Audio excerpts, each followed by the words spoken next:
Get you, Barbara. When there's no more room in hell.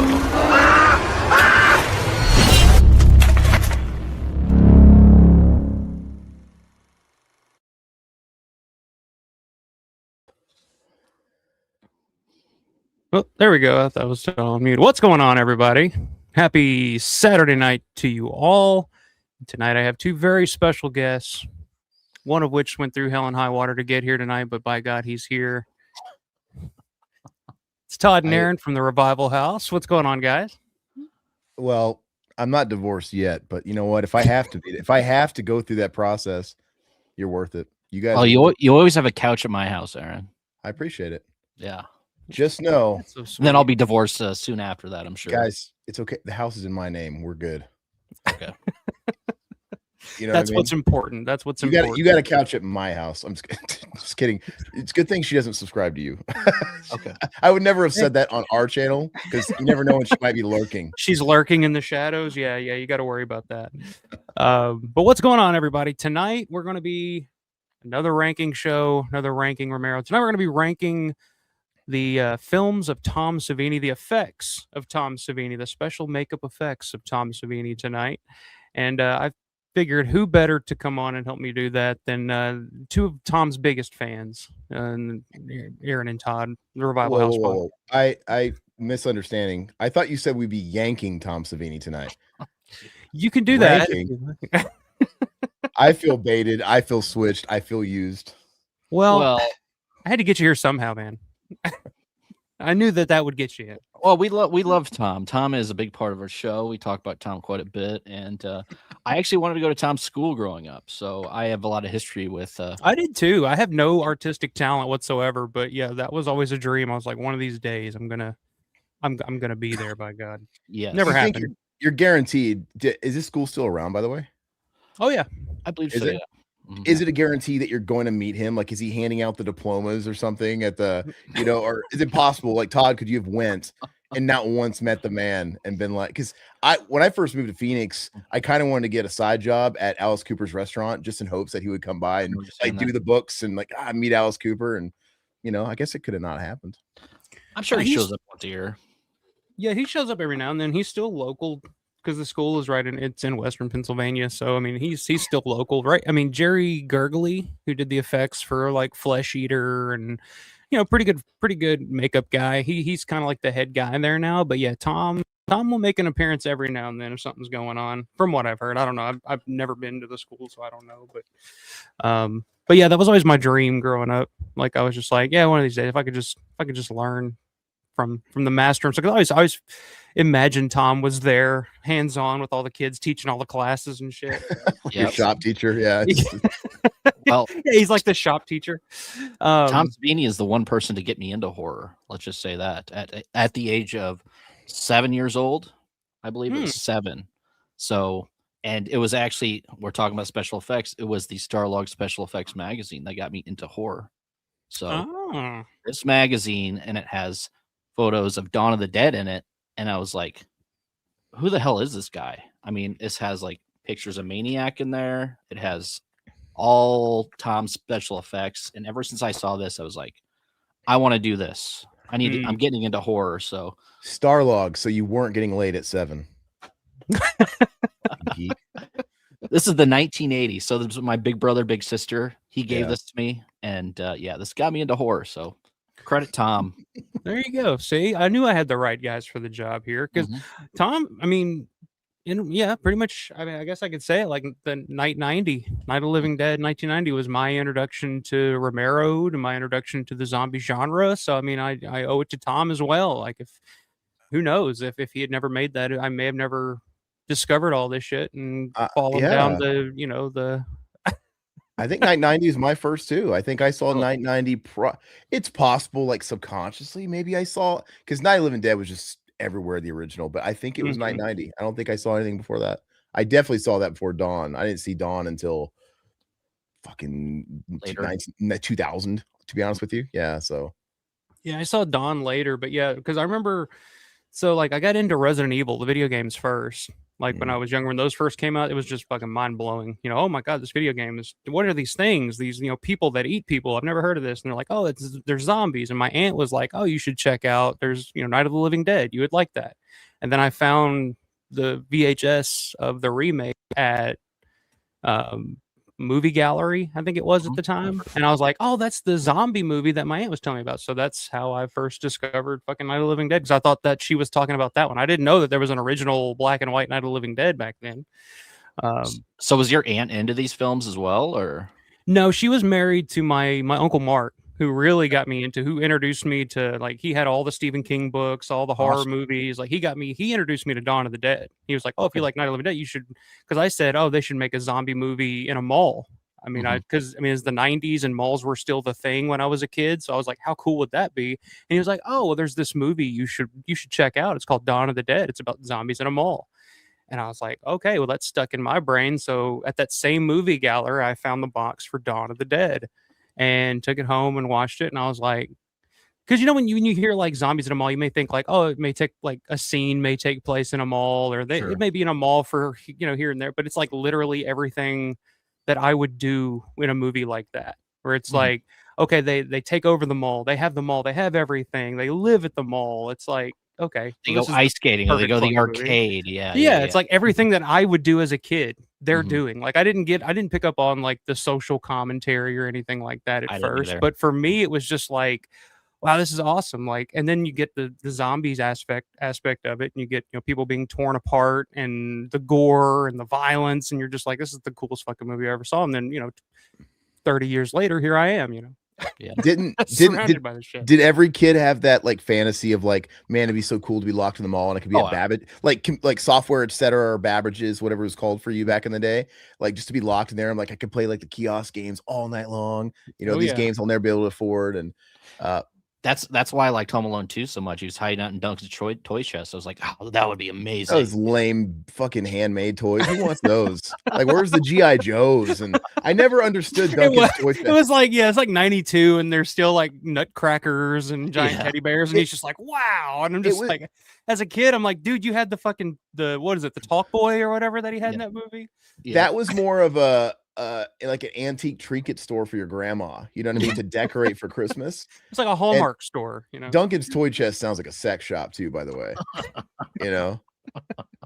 But hey, I was gonna comment on what you said. How important and awesome was it to reverse engineer stuff? Like you said, you were into Resident Evil first. So when you get into something, and then like I said, you reverse engineer and you go back and it was influenced by this, it was influenced by this, and it was influenced by this. That's always more effective than the other way around. I feel like if I saw Dawn of the Dead first or whatever, movies that came out after would anything would pale in comparison. Like, oh, it's been done before. It's not as good as this. But because you got into like, I was into Resident Evil as well. If you're into that first, I don't know, you know what I mean? Like it helps open your mind a little bit. Yeah. I think it's kind of the nice thing about being young and naive, where you don't know anything about any of this stuff. And then when you discover a band or a movie or something, and then you go back, it's like, oh, I've never heard anything about any of this. By the time you're older, by the time you're our age, it's like, it's hard to do that, because it's hard to discover something and not know where it came from. I mean, you can you can like, I think it's one of the things that makes me so jaded about modern movies now. It's just like I'll watch it, I'm like, oh, okay, I know what this is harkening back to, but Yeah. like I forget there's a whole generation that has no idea. It's like when I saw Terrifier 3 and there's the Tom Savini cameo in it, or there's they had the Coven poster with Mark Borchardt in the background. Like for me, like I know I was like, oh, it's Tom Savini, but like 99% of the people in that theater, the younger generation, had no fucking idea. They were just like, oh, it's just some extra, they don't know. And then if they really get into it, then they'll find out and they can, like I said, reverse engineer that type of thing. I try not to be such a boomer about it. Like, it's easy to be like, oh, kids today, but no, because of that reason, like whatever it is they're latching onto, it's like the first thing they've ever seen like that. Like to me, it might be just dog shit. Like, what is this? This is regurgitated bullshit. It's not even good. But to them, this is the first time they've ever seen this sort of story that's been done 20 million times. And actually, just like Resident Evil, I remember Silent Hill. I love the first Silent Hill game and then the second one as well. But when I played Silent Hill, I'm like, oh my God, this is so rad. And then you learn about Twin Peaks, and then you learn about Angel Heart and Jacob's Ladder and all these things that have done the same stuff that Silent Hill was just I've doing. always thought Jacob's Ladder was like a direct influence to Silent Hill. There's like specific things in Jacob's Ladder that you're like, oh, okay, I can see Silent Hill. And Twin Peaks and whatever. And But even then, like a movie like Jacob's Ladder, you watch films like Angel Heart, different skins, but essentially very similar movies and themes and twists and stuff like that. It's all been done before, man. But yeah. Well, I mean, like I said, when you're our age, it's easy to see that stuff, but when you're younger, it's like a whole new thing to you when you see it for the first time. I'm sure there are some people that saw what was it, In a Violent Nature, and just thought that was just mind blowing. I'm just like, yeah, I mean, it's basically like a first person Jason movie, which happy belated Friday the 13th, everybody. That was yesterday. We get multiple Friday the 13th this year. Which is it was kind of funny last night. I was going back and revisiting part 4 for tonight's show, and I'm watching it, and my daughter comes up and sits down and starts watching it up here with me. So I'm like, we're watching this. Is her first time seeing a Jason movie, so I'm explaining to her who Jason is and his background and stuff. But it's funny because like we're watching that movie, and as a 5-year-old who's been exposed to horror and stuff before, like Chucky, and she's seen all the Chucky movies, like she digs that kind of stuff, but she'd never seen Jason before. But she kept asking all the logical questions that like most people would ask, like why is she not leaving the house? At one point when she jumps out the window, you see a big scratch on her arm, and she's like, "Oh, why doesn't she go to the hospital?" I'm just like, I don't know. And then she ends up in the hospital, and she's like, "Oh, okay, she did go to the hospital." At least you showed her one of the best. I mean, yeah, you can't blame me on that. You didn't show her Jason X, which is good. No, I wouldn't do that to my worst enemy. The obvious question is, why do they keep leaving themselves so? Why do they keep having sex in the woods and getting naked and being in the? You know what I mean? They put themselves in these situations in those movies. Yeah, like year after year, it's like they never learn. It's like they put vulnerable. Out one of those movies That's the word I was looking for. They keep putting themselves in these vulnerable situations. Especially, you have an excuse in the first movie. But literally, Jason is lore in these movies. Oh, did you hear about the campers? You hear about the guy that happened? Stop doing it. Like, just, it happens. Let's not be logical here. Yeah. You're even my 5-year-old was putting too much logic into the Friday the 13th movies, and I was just like, honey, just chill, just watch. Yeah. Just watch this. Watch this. He cuts his head off. Watch this. Is that one of the sweat hogs? Why is he in this? Why is Crispin Glover dancing like that, Daddy? Oh, yeah. I'm like, I don't know, honey. I don't know. One of the best parts of the movie. I love it. It is. It is. And then there's like, it's a thing about Friday the 13th. It's like that scene, and then the scene in part 5 where the girl's doing the dance to fucking pseudo echo. Mm-hmm. I'm mesmerized by that fucking scene every time I see it, where it's like, there's a man with no life in his eyes. I'm like, I want to show up to a club and just break out those fucking moves just to see what people do, just to see what happens. But there's merit to these movies because it's like In-N-Out Burger. Everybody likes a good juicy burger, and that's all Friday the 13th is. It's a burger and fries. It's not like it's nothing of real substance. But yeah, it really it's cinema junk food is a good way to put it. Well, let's see. We got a bunch of folks in the chat already. Some folks specifically here for you guys. So my plan worked. Sorry, Blaine, you sucker. I gotcha. I saw you just recently subscribed too, so my plan fucking worked. Gotcha. Oh yeah. I knew if I got the Revival House guys on here, I could. He said something funny that made me laugh in the comments about him being full of Revival House cheer, and I had a pretty funny retort. Hopefully he caught it. Let me see here. I'll get to it. I saw John. He's a regular in you guys' chat. I saw him chime in earlier. Said the best effect he ever did was gutting Captain Rhodes in Day of the Dead. I tend to agree. We'll talk about that here in a little bit. We'll talk about it. We got Michelle in the house. Hello, one and all. Hello, Michelle. How are you doing? Coming to us all the way from up north in the great country of Canada. Nice. Our female Canadian. She knocks out. She's like our demographic for like Canadian females, and Nice. that like that's it. So she covers both rounds there. 51st state Canada, eh? 51st state? Yeah, Is that still yeah. a thing? I don't think that's even a hashtag Yeah. anymore. We forgot about that. We got Jeff's in the house. Down is up. What's up, Michael? Everyone's chat. Hope everyone's having a great weekend so far. This one should be a fun one. I think it is going to be a pretty fun one tonight. It's always fun talking about Tom and his work, because it's just interesting. It's an interesting career, man. I've always said, like, Savini, if nothing else, like if aliens landed on Earth and they were looking for one of like our most interesting humans, like Tom would probably be at the top of that list of just like, this is a different type of human here. I'm like, yeah. He'd be the one they spare, like David Spade and Coneheads, and kept prisoner on their ship, you know? Yeah. Like, make us things. Make us Or like what was it, Mars Attacks, put his head on a dog or Yeah. something. Just do experiments with him to see what the hell's going on. That's a Savini I could get behind. Yeah, there you go. I would like that. Bonnie Bailey's in the house. What's up, Bonnie? Good to see you as always. So we got some what up, Blaine. We got Satan is in the house. Another one of the Revival House regulars. What's up? Always good to have Satan in the house. Michelle says, "Hey Jeff, Oscar weekend is the busiest weekend of the year for me, so I'll be watching while I decorate." Dude, Michelle has an Oscar party every year.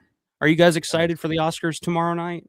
Who's your pick? I mean, respect to those not my that love thing. it. Some Yeah. people make a big thing out of it, and it's just like the Super Bowl.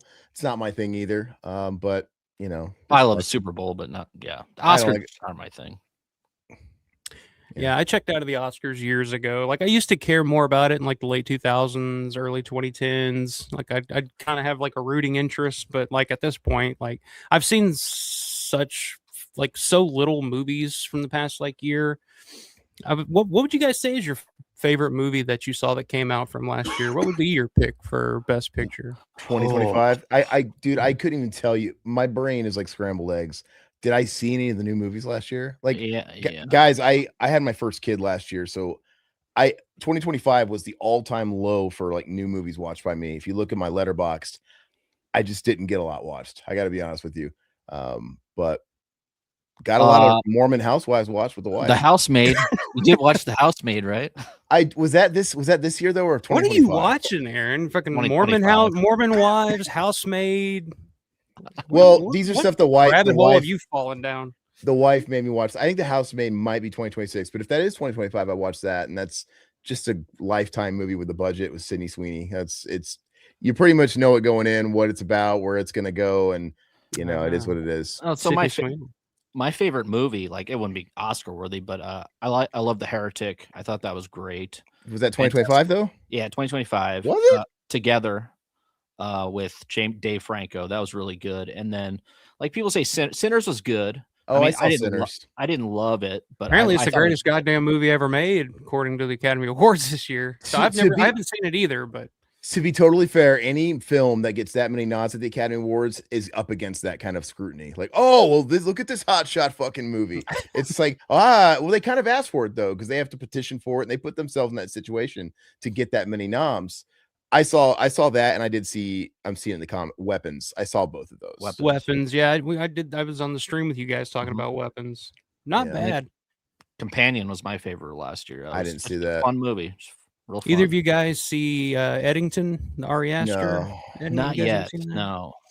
Why does everybody like Ari Aster, man? It's like he came out, hit it hard with Hereditary and Midsommar, and everybody's like, yeah, Ari Aster. And then he makes like non-horror stuff. and it's Yeah. like people are just like, ah, fuck that, like. But it's like there's an air of horror to his shit. It's like because Eddington is not technically a horror film, but there's still like aspects of like some really dark shit going on in that movie that you could put in a horror category, I think. But yeah, of the few that I saw last year, like that was the one that I actually really, really enjoyed. But I'm a huge Ari Aster fan anyway, so I do want to see that Marty Supreme movie. My brother was telling me that's a great film. So Mr. Wonderful. Got to see if he deserved his praise. I want to see Mr. Wonderful in a movie, man. Not really. Ed says today he watched Weekend at Black Bernie's, aka The Hitchhiker. Oh, the Creep Show 2 segment. Hope everyone's doing fine. Right. I was like, what is that? Like a blaxploitation version of Weekend at Bernie's that I've just never heard of? That'd be awesome. Leave it to Ed. Leave it to Ed to fucking find that one. Let's see. I already got tricked into watching Soul Plane once. That's enough for me. You're not getting me to watch any more of that. Let's see who else did I guess let's see Satan. We got Blaine with a little love for The Burning, which we'll talk about for sure. Cheer, is that what the boys are calling it these days? I think that's a PC way of putting that. Very cheerful. I'm feeling very cheerful tonight, boys. Okay, nice. Steven said, howdy campers. What's up, Steven? Steven Ustrek Jr. Got some Maniac love in here. Yeah. Maniac's one of my all-time favorites, so we'll be talking about that one.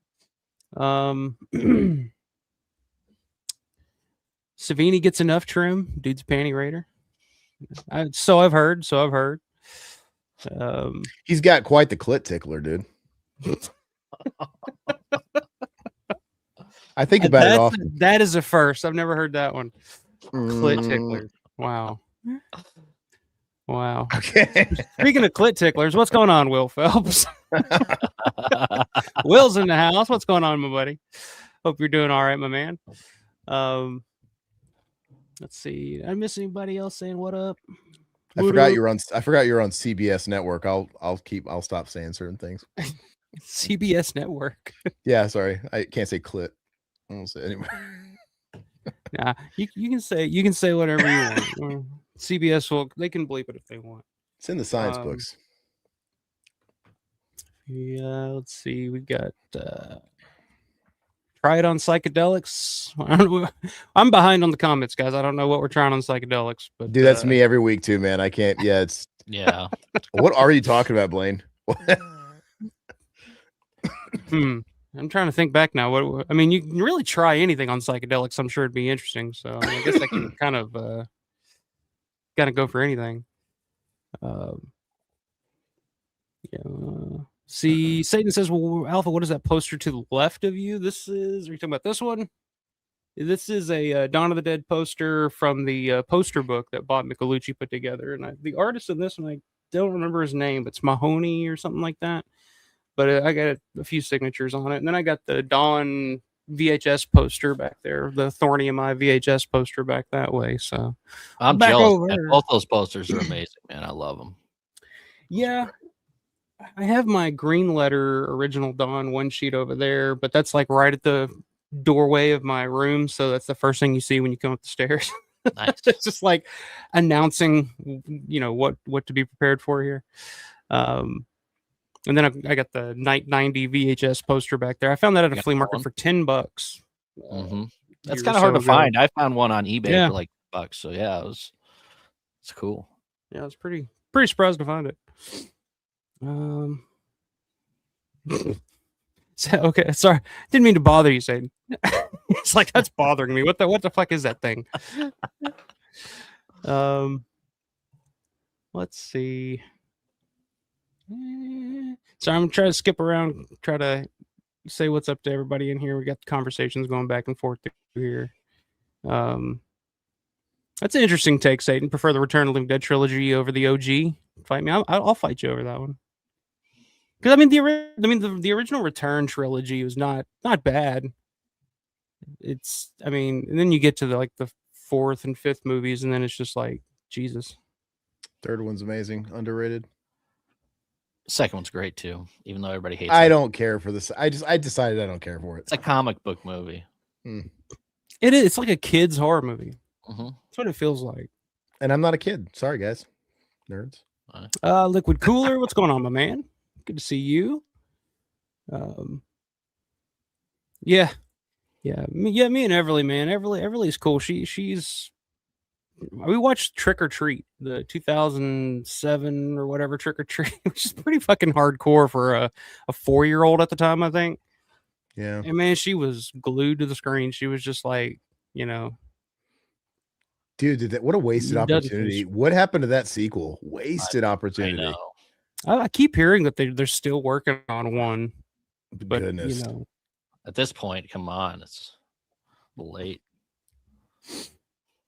But I'm worried. I mean, all the time has passed, and you think like now it's gonna be pretty shitty.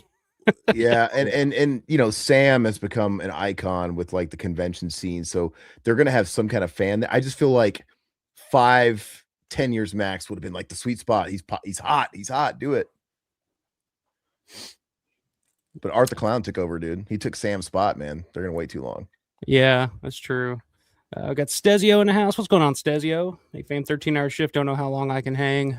I'll thumbs up, tilt out. Hell yeah, man. Everybody, thumbs the video up. Give a big thumbs up. Help out that algorithm. However you do such things. All right. I think I got everybody. Got a lot of comments here, but I can't hit them all. I have guests here waiting, and it's like texting. When you have a guest, it's like it seems rude. It seems rude. Oh, you're good, man. I'm good. Worries. No worries, man. Read anything you want, man. I'm here for you. Yeah. I died on the cross tonight to be here for you. Yeah. I know. That's in the back of my mind. I'm like, I'm kidding. Aaron's probably going to get a divorce for the stream tonight. So, No. I bought the forgiveness. We're good. I'm doing good right now. As long as you bought forgiveness, we should be. It's going to easily cost me $1,000 next Saturday, but we're good. I did want to mention real quick before we get to the actual rankings. I am running a contest. Best of the rest, best non-Romero zombie film bracket challenge is running now. Entry deadline is tonight by midnight. By the stroke of midnight, it's over. You've had your chance. Winning bracket, we'll be voting on these on the channel throughout the month of March in the community section. You can go and cast your vote. And the winning bracket will receive the $50 Vinegar Syndrome gift card from myself. So if you haven't submitted your bracket yet, go do that now. Go check the community section. I got the link on there. Like I said, you got till midnight to get them in. And after that, fucking door shut. And it is what it is, and we'll start voting on these things to figure out what is your guys'. I remember, pretty sure I asked you guys this last time you guys were on. We were doing 10 questions. Favorite non-Romero directed zombie film. Because I think Todd, you were Fulci, right? Fulci Zombie in the bracket. I'm just gonna give my bracket. Fulci Zombie and Shaun of the Dead were the two. Okay. In the finals for me, but yeah, I love those two. They're so great. So I could easily mirror what Todd is saying. However, I was a little later to the party with Fulci Zombie. Todd's been singing the praises of Fulci Zombie since probably he was 7 as well. Whereas Shaun of the Dead, though, man, when that came out in 2004, blew me away, and it's still so good, and it ages so well. It's timeless, and I think it's just a perfect men film. So anyway, I could easily say the same, but I got to be true to myself. I've been watching Shaun of the Dead a lot longer than I've been watching Fulci Zombie, so that I'm gonna flip it. Yeah, Shaun of the Dead is the number 1 seed in the bracket, so I mean it has a pretty good chance of pulling out, and that's probably I think number 2 on my list of my favorite non-Romero zombie films. Number 1 for me is 28 Days Later. I've just always loved 28 Days Later. I think that's just, to me, that movie came out right around that time where, I was getting into Romero, getting into horror. I was 14 at the time when that came out, I think. And man, seeing that movie in the theater for the first time, it was just like, because that movie changed what zombie movies became. After, you wouldn't have the Dawn remake without 28 Days Later. Sure. That's, they saw that, we should make zombies, run and, howl like pterodactyls now. That's scary now, it's like, so to me, that's just the one that grabbed me at the right time when I was younger. We could absolutely shake that bracket up if we include Pet Cemetery 2 as zombies. Is Gus in Pet Cemetery 2 a zombie? And is Jeff's mom a zombie? Because if you consider that they come from the ground, they're dead. Now they're reanimated by like a demon, I'm presuming. But still, that really opens the door for a lot of fucking movies. You throw Death Dream in there too if you want. You could easily because Evil Dead technically, because that's Evil possession Dead, though. yeah. But It's dead people coming back to Pet Cemetery, they have to go in the ground like it's like a ground thing. Whatever. Okay, we won't open that can of worms. It's a ground thing. Because Pet 2 owns everything. Just FYI, everything. Everything. Pet Cemetery 2. You people in your Pet Cemetery 2. Come on. It's a staple for our channel. It's a staple for our friendship, Aaron and I's friendship ever since we were little. It was Pet Cemetery 2. I dig it, man. I like both of the Pet Cemetery movies. So if you guys want an annual Pet Cemetery 2 commentary, subscribe to our channel. We do it every year in Halloween. Yep. In case you didn't have enough, there's plenty of them there. We need more Pet Cemetery in our lives. We did the work print last year. Michelle says, I can't believe Michael John is a zombie wasn't an option in the bracket. Tiska. Yeah, there's no way I would. It's just no, I can't. I love John Russo, but his movies, no, can't do it. Blaine says, Let Sleeping Corpses Lie was my first. That's a super underrated one for me. Great movie. Yeah, it's creepy. It's like one of those. It's like I don't find zombie movies scary, quote unquote, for the most part, but that's one that when I watched, I do get like just a weird, eerie feeling about when I watch it. That's one I have never seen either. One Cut of the Dead. I haven't seen that one. I haven't seen that either. I haven't seen it yet. I've heard good things about it. I've been meaning to watch that on Joe Frankie, Bob, what's up, man? Horror Rock Dude's in the house. Frankie's in the house. What's going on, man? Frank 6, I think as we call him. He says the only man who loves John Russo more than you, Alpha, is John Russo, and trust me, he'll tell you about it. Oh yeah. John Russo will tell you about everything he invented and everything he created, and he invented zombies, and if it wasn't for him, George Romero would be a bum. Never broken into the movie business. Did you end up buying any of that John Russo stuff that he was selling on Facebook? It was like Children of Living Dead stuff. I know he's like trying to sell a bunch of stuff. Oh, he's always, dude's always trying to sell some shit on Facebook. Did you see? As all the fucking greats do. Fucking unload on Facebook Marketplace. Well, did you see did you see the eBay sketches that he apparently did that he signed and is like trying to sell them now on eBay? Have you seen them? I heard you talking about it, but no, I haven't seen him yet. Signing his own stuff and selling his own, flipping his own. No, these are his sketches, quote unquote sketches, and he signs it and he's selling one. I don't think it's him though. I think it's somebody else that has them. I don't know, but they're on eBay right now for like $60 a piece, and it's something that like my 5-year-old could have drawn, and it's just like it's just signed John Russo. It's like there's a sadistic part of me that wants to buy one of those. Just that'd be fun. Yeah, just to have it, but it's just like, God damn, like, what are we doing here? One of the greats.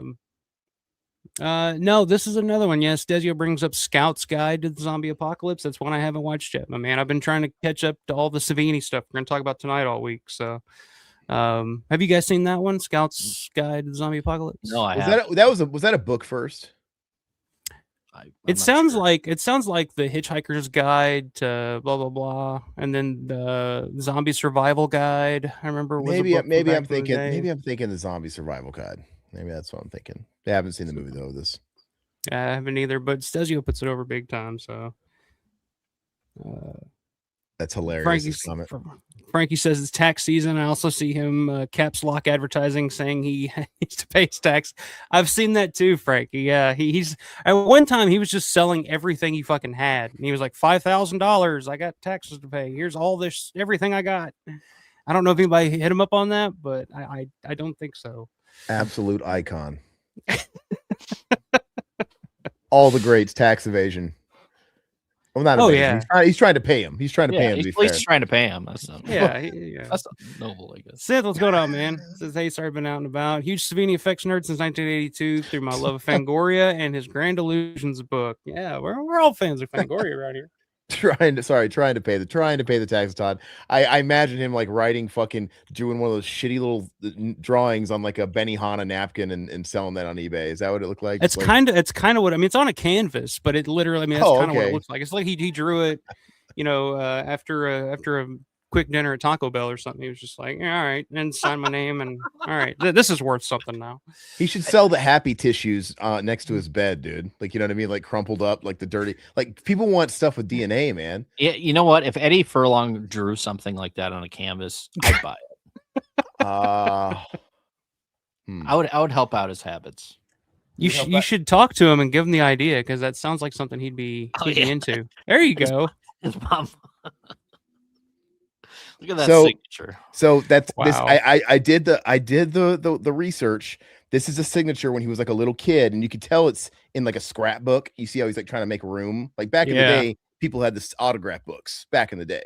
So this is clearly his kid's signature, and somebody who sold this put it with like a junky adult picture of him. Drives me insane. That's a terrible photo of I want to get like another picture of him that's age appropriate and put it where it should be here. He's not even looking at the camera, dude. He's like, but yeah, he probably thought he was looking at the camera as the sad part.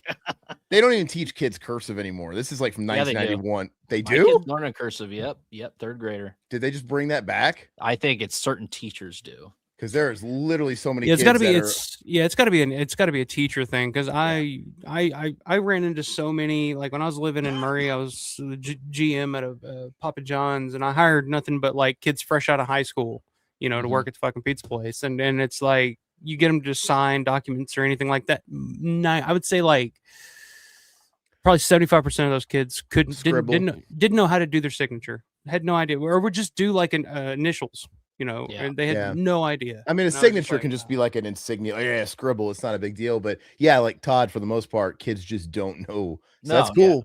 Yeah. I mean, it is kind of like a dead art. I mean, I don't really know what the point of it is, but I don't use cursive anymore. Yeah, so it's weird. I was trying to write in cursive because for Christmas for my daughter, I was going to write her a letter, like Santa Claus, left her a letter, and I was going to write it in cursive and make it look not like my handwriting because I don't ever write in cursive, but like. When I started to write in cursive, it took me a minute. I was like, God, I haven't done this in fucking years. And like, I had to really think. I felt like fucking Adam Sandler and Billy Madison. It's like Rizzuto. That's Naruto. what I was like. Buzz. Those guys, are Z's. I'm going to show this to my daughter, and she's going to think it's like a piece of the Declaration of Independence. Like, what's with that funny, fancy, old-fashioned writing? That's Thomas Jefferson, honey. Our forefather, Eddie Furlong. Yes. Yeah. That's John Connor, sweetheart. He saved us from the AI, from the machines. Yeah. 7 crack rocks ago. Yeah, Frank. If it wasn't for him, I wouldn't have a signed Romero and Rubenstein check, though. That's true. I mean, he's always selling those too. I have cool. one I got from Paul. Yeah. I don't know where the hell he gets all this shit, but yeah, he's been hoarding for such a time. Yeah, Steve, that poor can. But yeah, that canvas was made for art, and it was instead a Russo doodle in a fever dream. I don't know what the hell those things were. Blaine's saying Savini is the perfect example of don't meet your heroes unless you have big juicy memories. Nah, that's kind of the story that Todd comes Savini. packing, and he was still mean to us. I know. Yeah, I was probably 40 pounds heavier when I met Tom. No, so, yeah.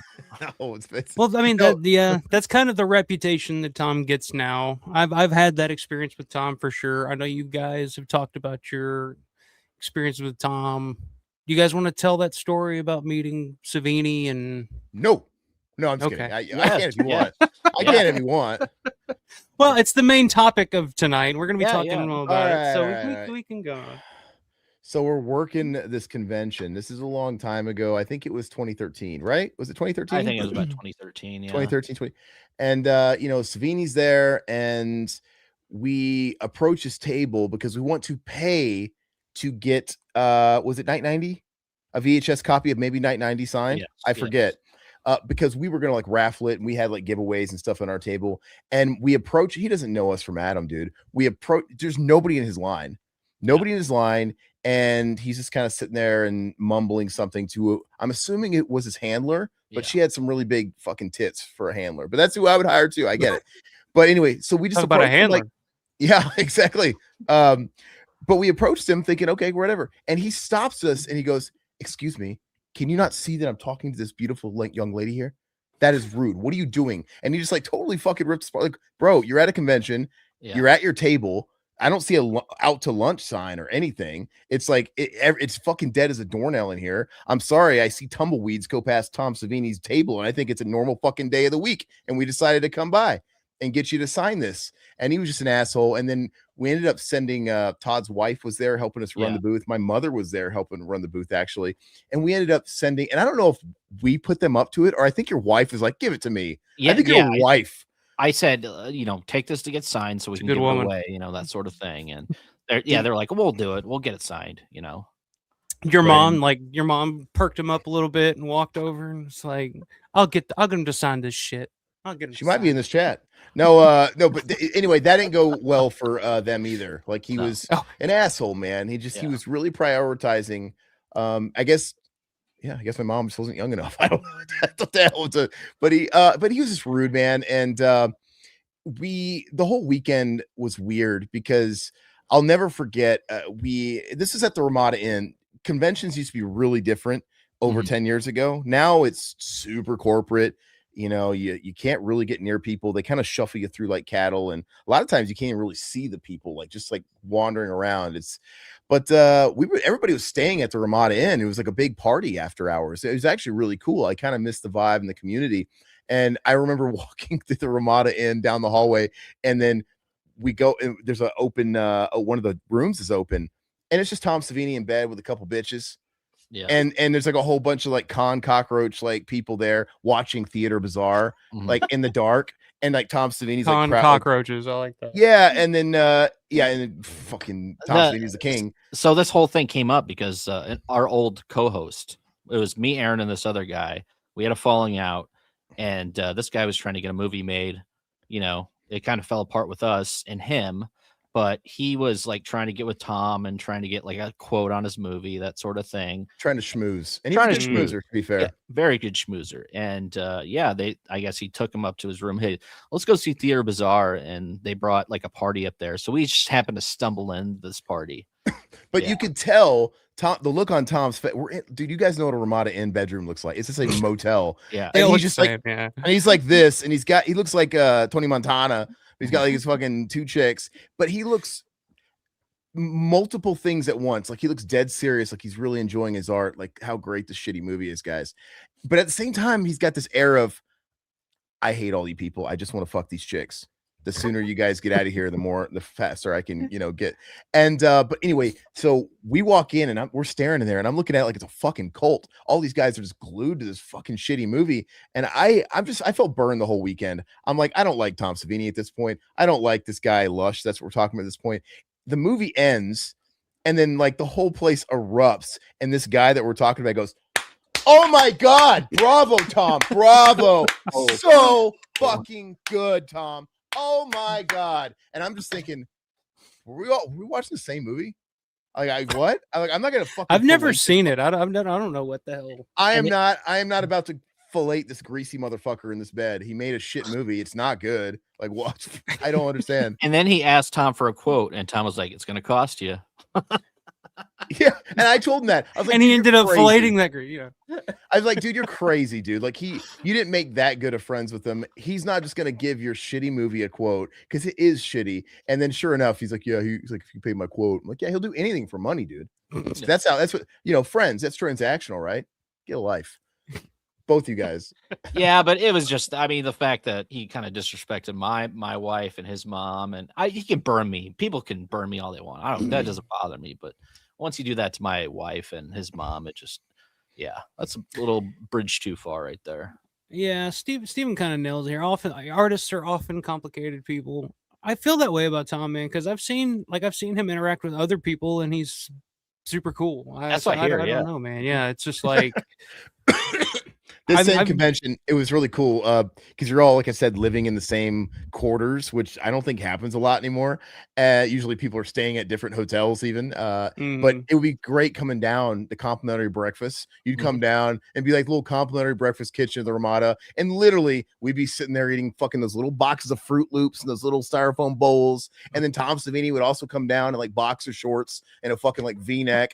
And he would literally sit in the table next to you. His hair's a mess. Eggs, yeah. Yeah, eating like fucking the scrambled eggs, and he'd have like he literally had a different chick that like the walk of shame every morning at that weekend. She looked like her hair was a wreck, and like they got down and dirty, man. Well, I do miss those days. Like look at that, me and you talk like look at that fucking asshole over there eating his fucking eggs. Like it's so how cool is that? Well, man, that's how it was. Living Dead weekend in October. We were staying at the Residence Inn where a lot of the celebrities and stuff were staying. That's kind of where they have the block there, and it's like we're sitting there eating breakfast next to fucking Miguel Nunez is sitting there eating breakfast with my buddy Grande. Just sits right down next to him and starts talking. Fucking dude. What's his name? Not Paul McCullough. Paul McCartney. On circuit now. Ian McCullough. Ian McCullough from Zombie is sitting over there having breakfast, and of course Michelle goes over, and Michelle can make friends with anybody, so she's over there talking to Ian McCullough for 30 minutes, while he's trying to eat breakfast, and it's a cool environment, Can you imagine that complimentary breakfast in the morning? Tom Savini's eating his fucking eggs. Art the Clown is sitting down next to him. Maybe you have even a Malcolm McDowell, and then you have Paul McCartney stroll in. He's fucking eating cornflakes, and they're all staring at Paul McCartney like, "Oh God, we're never." And he's just like, "I am not like you people. Like I am above all." He sits over in the far corner away. He's like, "I'm not part of this shit." Fire my agent. How did I get to fucking like Kansas City Crypticon? What the hell is this? Yeah. I ate next to Danny Trejo, and he was eating tacos at this convention. And I remember him telling me about Trejo's tacos. Like, these tacos are not good. I'm like, Trejo's tacos. I got Trejo's tacos. Trejo's awesome. That's kind of what you expect. I just figured Trejo fucking, he eats nothing but fucking tacos. Yeah. Not to be racist or anything, but No, that's just my fucking. But I just remember him criticizing him and telling it like, he had Trejo's tacos. Like, yeah, nice guy. Frank says I saw Tom walking around at a con with a Stone Cold Steve Austin plushie. That's interesting. Legendary K almost. Don't make me like him now. Sign. Oh, another thing, he had his kids running around the whole time. He had his grandkids running around the whole time, all weekend. Remember that, Aaron? Yeah, and he wasn't like watching them. He's one of those guys that's like just letting his kids do whatever. They're just like running all over the place. Like it's crazy. Like, I mean, they're good kids, but they're just like going around tables and touching. Like, where's your parents, dude? But it's Tom's grandkids. All right, he's just like, fuck you. I'm Tom Savini's grandkid. All right. I have a feeling if I was Tom, parents, I'm sure the convention and everybody on security was briefed. These are Tom's kids. Keep an eye on them. They're just running around doing whatever the fuck they want. And if you see them doing something suspicious, let them do it because they're Tom Savini's grandkids. Like, all right. Oh yeah. I'm sure. It just says when I worked on the Twisted Sister zombie video, Tom did the makeup. That's right. He was very nice over a 3-day shoot, but lately he wasn't very friendly. Yeah, I don't know. Like I said, I bumped into him. Like anytime I've ever gone to his table to get anything signed, it's just like, very transactional, just very dismissive, and it is what it is. But like I ran into him in the lobby of the Doubletree outside the mall at a Living Dead weekend, years ago, and couldn't be nicer. He was just like, "Oh, excuse me, oh, are you going to the show? Oh, that's great. I'll see you there." And I'm just like, "Oh, cool." So then I go to his table later that day, and he's just like, "Yeah, okay, whatever." I'm like, "Oh, well, what?" My theory is he honestly probably really doesn't like those events, but they're such a key part of income for him and a lot of those guys. But he clearly doesn't enjoy it, and that's all I can gather. Is like I don't know if it's necessarily like he hates the fans, but he certainly has a way of showing that he doesn't, but he doesn't like those interactions. He doesn't like having to sit. It's like Doyle. I'm sure it's a little awkward for him too. It seems like he just feels awkward, especially if you're telling him how much you like something that he did. Sure. Like if you're like, I've heard like if you go and try to talk to him about Dawn of the Dead or something like that, it's some shit that he's probably heard 1,000 times at this point. And he's don't go to conventions where people are going to come up to you. And give you that's money kind of the point. To tell you, So I mean, you got to like. Pick it. It's like, do you want all that money? Then you got to play the game. I mean, if I had that blessing to have this kind of like income to just go and just get worshipped by people, dude, the least you can do, even if it kills you inside and you're tired of it, dude, fucking splash water in your fucking Ramada bedroom before you go down. Look at yourself, say, I am a winner, I am a winner. And then put that smile on your face like Joker and go down there and shake some hands and kiss some babies, man. I don't understand. It's just there's no excuse for it. There's a lot of these con people that are doing it right, though. I mean, of course. You make an impression on these people, and like, I mean, it's word of mouth too. I mean, like, we're talking about like certain bad experiences. You don't want to be known to have a bad experience with one of these people because it's money out of your pocket. So the king of think all that's that. the thing that's happened to Tom over the years too. It's just like there's so much word of mouth that's gone on that I know people specific, like huge Romero fans, huge Savini fans that have specifically avoided ever going up to Tom's table just because they've heard such bad things. They just don't want it to be spoiled, you know. That was me with Doyle and the Misfits. So Doyle from the Misfits, he's done some conventions and he was literally on record. I watched an interview with him where he said, you know, nobody buys fucking albums anymore. They fucking download illegally. So now I got to fucking do these meet and greets and paid meet and greets. And I want to meet fucking people. I don't want to meet you fucking people. He's like, wow, fuck. And then I saw him at our local Mad Monster, and he looks like intimidated, like he doesn't want to be there. And I've already seen the interviews where he says he hates this shit, but yet he's going to like conventions, and this is on top aside from like meet and greets at shows. I'm like, yeah, I love you. I love your albums. But you're kind of making me not want to give you my money because it's like you're putting this, you clearly don't want this. And so it hurts you. And the person to me that did it the right way, it's not horror, but Jason David Frank, the fucking Green Power Ranger of all people, that guy was word of mouth. The Green Power Ranger, a guy who really hasn't been relevant in 30 plus years, but that guy was a massive draw at all these massive, and he would do them every year. And people lined up because he was notoriously one of the good guys. He gave everybody 150% and he signed for everybody. He don't care if he ran late, even if he missed flights. He's like, well, I guess we're booking another flight. He would do that shit. Well, it's not about the signature, about the experience with the fan. And that's what you're paying 100%. for. Do you remember like when we interviewed him one time and I watched him where he's like got people coming through and he would be looking at a kid and he'd play with the kids. He'd be like, while his handler wasn't looking, he'd be like, shh, watch, she's not looking. Take that. She's not looking, like, you know, fucking around. Like, here, just take it for free. Just take it. And he didn't care. It wasn't necessarily, but this guy, he was so notorious as being like the party that dude was making hand over fist money when he probably shouldn't have been. Yeah. Because it's like, it's a good guy, man. Yeah. That's what you got to do, man. And it catches up to you. I mean, when you've got a reputation. So yeah. Michelle says Ian asked me to sit down and have breakfast with him, and I was like, well, maybe for a minute because the boys are waiting to go on a trip. Yeah, I mean, I believe that because Ian, meeting him back in October, like just the nicest fucking guy, just, you know, Englishman, very proper, you know, but also just super down to earth. Loved talking to people. Like we went to his table and you know, we didn't even have to ask him anything. He was more conversation. Like he would dictate the conversation. He was asking us if we had seen Contamination and some of his other stuff. He was just like, you've never seen Contamination. Oh, you got to see it. You know, just telling us stories about working with Peter Cushing and all this stuff. And it was just like, that's what you want. That's money well spent. When you go up to a table and it's just like, oh, here you go. Okay, next. You know, move on. You know, it's just like, oh, well, I feel fucking ripped off. Well, you know, and then you never go back. You know, I mean, you bring other people into the conversation too. You're having a conversation with somebody else. Bring the next guy into this conversation, and then this guy leaves, and then that sort of thing. It just Lance Henriksen did that. He was very good at that, and you almost couldn't get rid of him in a good way. Like he kept wanting to ask probing questions and tell you more about this, and and this guy knows like he remembers everything about every little movie he did. And and I'll never forget a guy like that. And I don't like autographs, but I bought his because I love him and I saw how cool he was.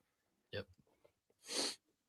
There's see Frankie's saying there's someone that's usually at every Living Good weekend that I always have a weird interaction with. Deborah Gordon. Like, she seems sweet, but I don't know if it's awkwardness or what. I don't know. I've actually never talked to Deborah Gordon. I would love to this year, I think, because I don't want to talk to her about anything other than effects, her role in effects, because I think she's really good in effects. Oh yeah. But yeah, I've never never had any kind of interaction with her. He says last year she had something at her table I was interested in, and she said, "Well, I usually charge 30, but this is my last one, so I would want 60." It's like, okay, never mind. That's a little awkward. Capitalism, I guess, but go sit on a pine cone, bitch. You know, it's usually the other way around. It's the hard, it's the salesman. It's like, I go 30, but I'll get for you 28, something like that. You showed interest though, so you're the fool. Yeah. 60. If you'll pay 30, you'll obviously pay 60, right? It's ridiculous, man. Yeah, like, and I need gas money that bad. I guess you need that extra $30. Your last one. I gotta ask her what possessed her to fucking be in blood-sucking pharaohs in Pittsburgh too, because that's yeah. When you brought that up, that movie is a piece of shit, dude. Thank you, Todd. I'm right there with you. Thank you. There you go, Michelle. Eat that. Oh, and it's hard. It's hard to get through that movie, man. Yeah, I got through half of it. I turned it off, and I've sat through some shit, and that was one that I just felt. It's like I said, it's like the cinematic equivalent of tar stains on a ceiling fan is what that movie feels like to me. It's just gross. Oh yeah. Yeah. You liked that, didn't you, Michelle? You liked that. Satan, I wish they were talking about Ian Gillan, dude. Not Ian Gillan though. Sorry, I just saw that. Perfect Strangers, man. No. Ian McCullough, the Brit from what was he in? Zombie Apocalypse or Zombie Holocaust and Contamination. Yeah.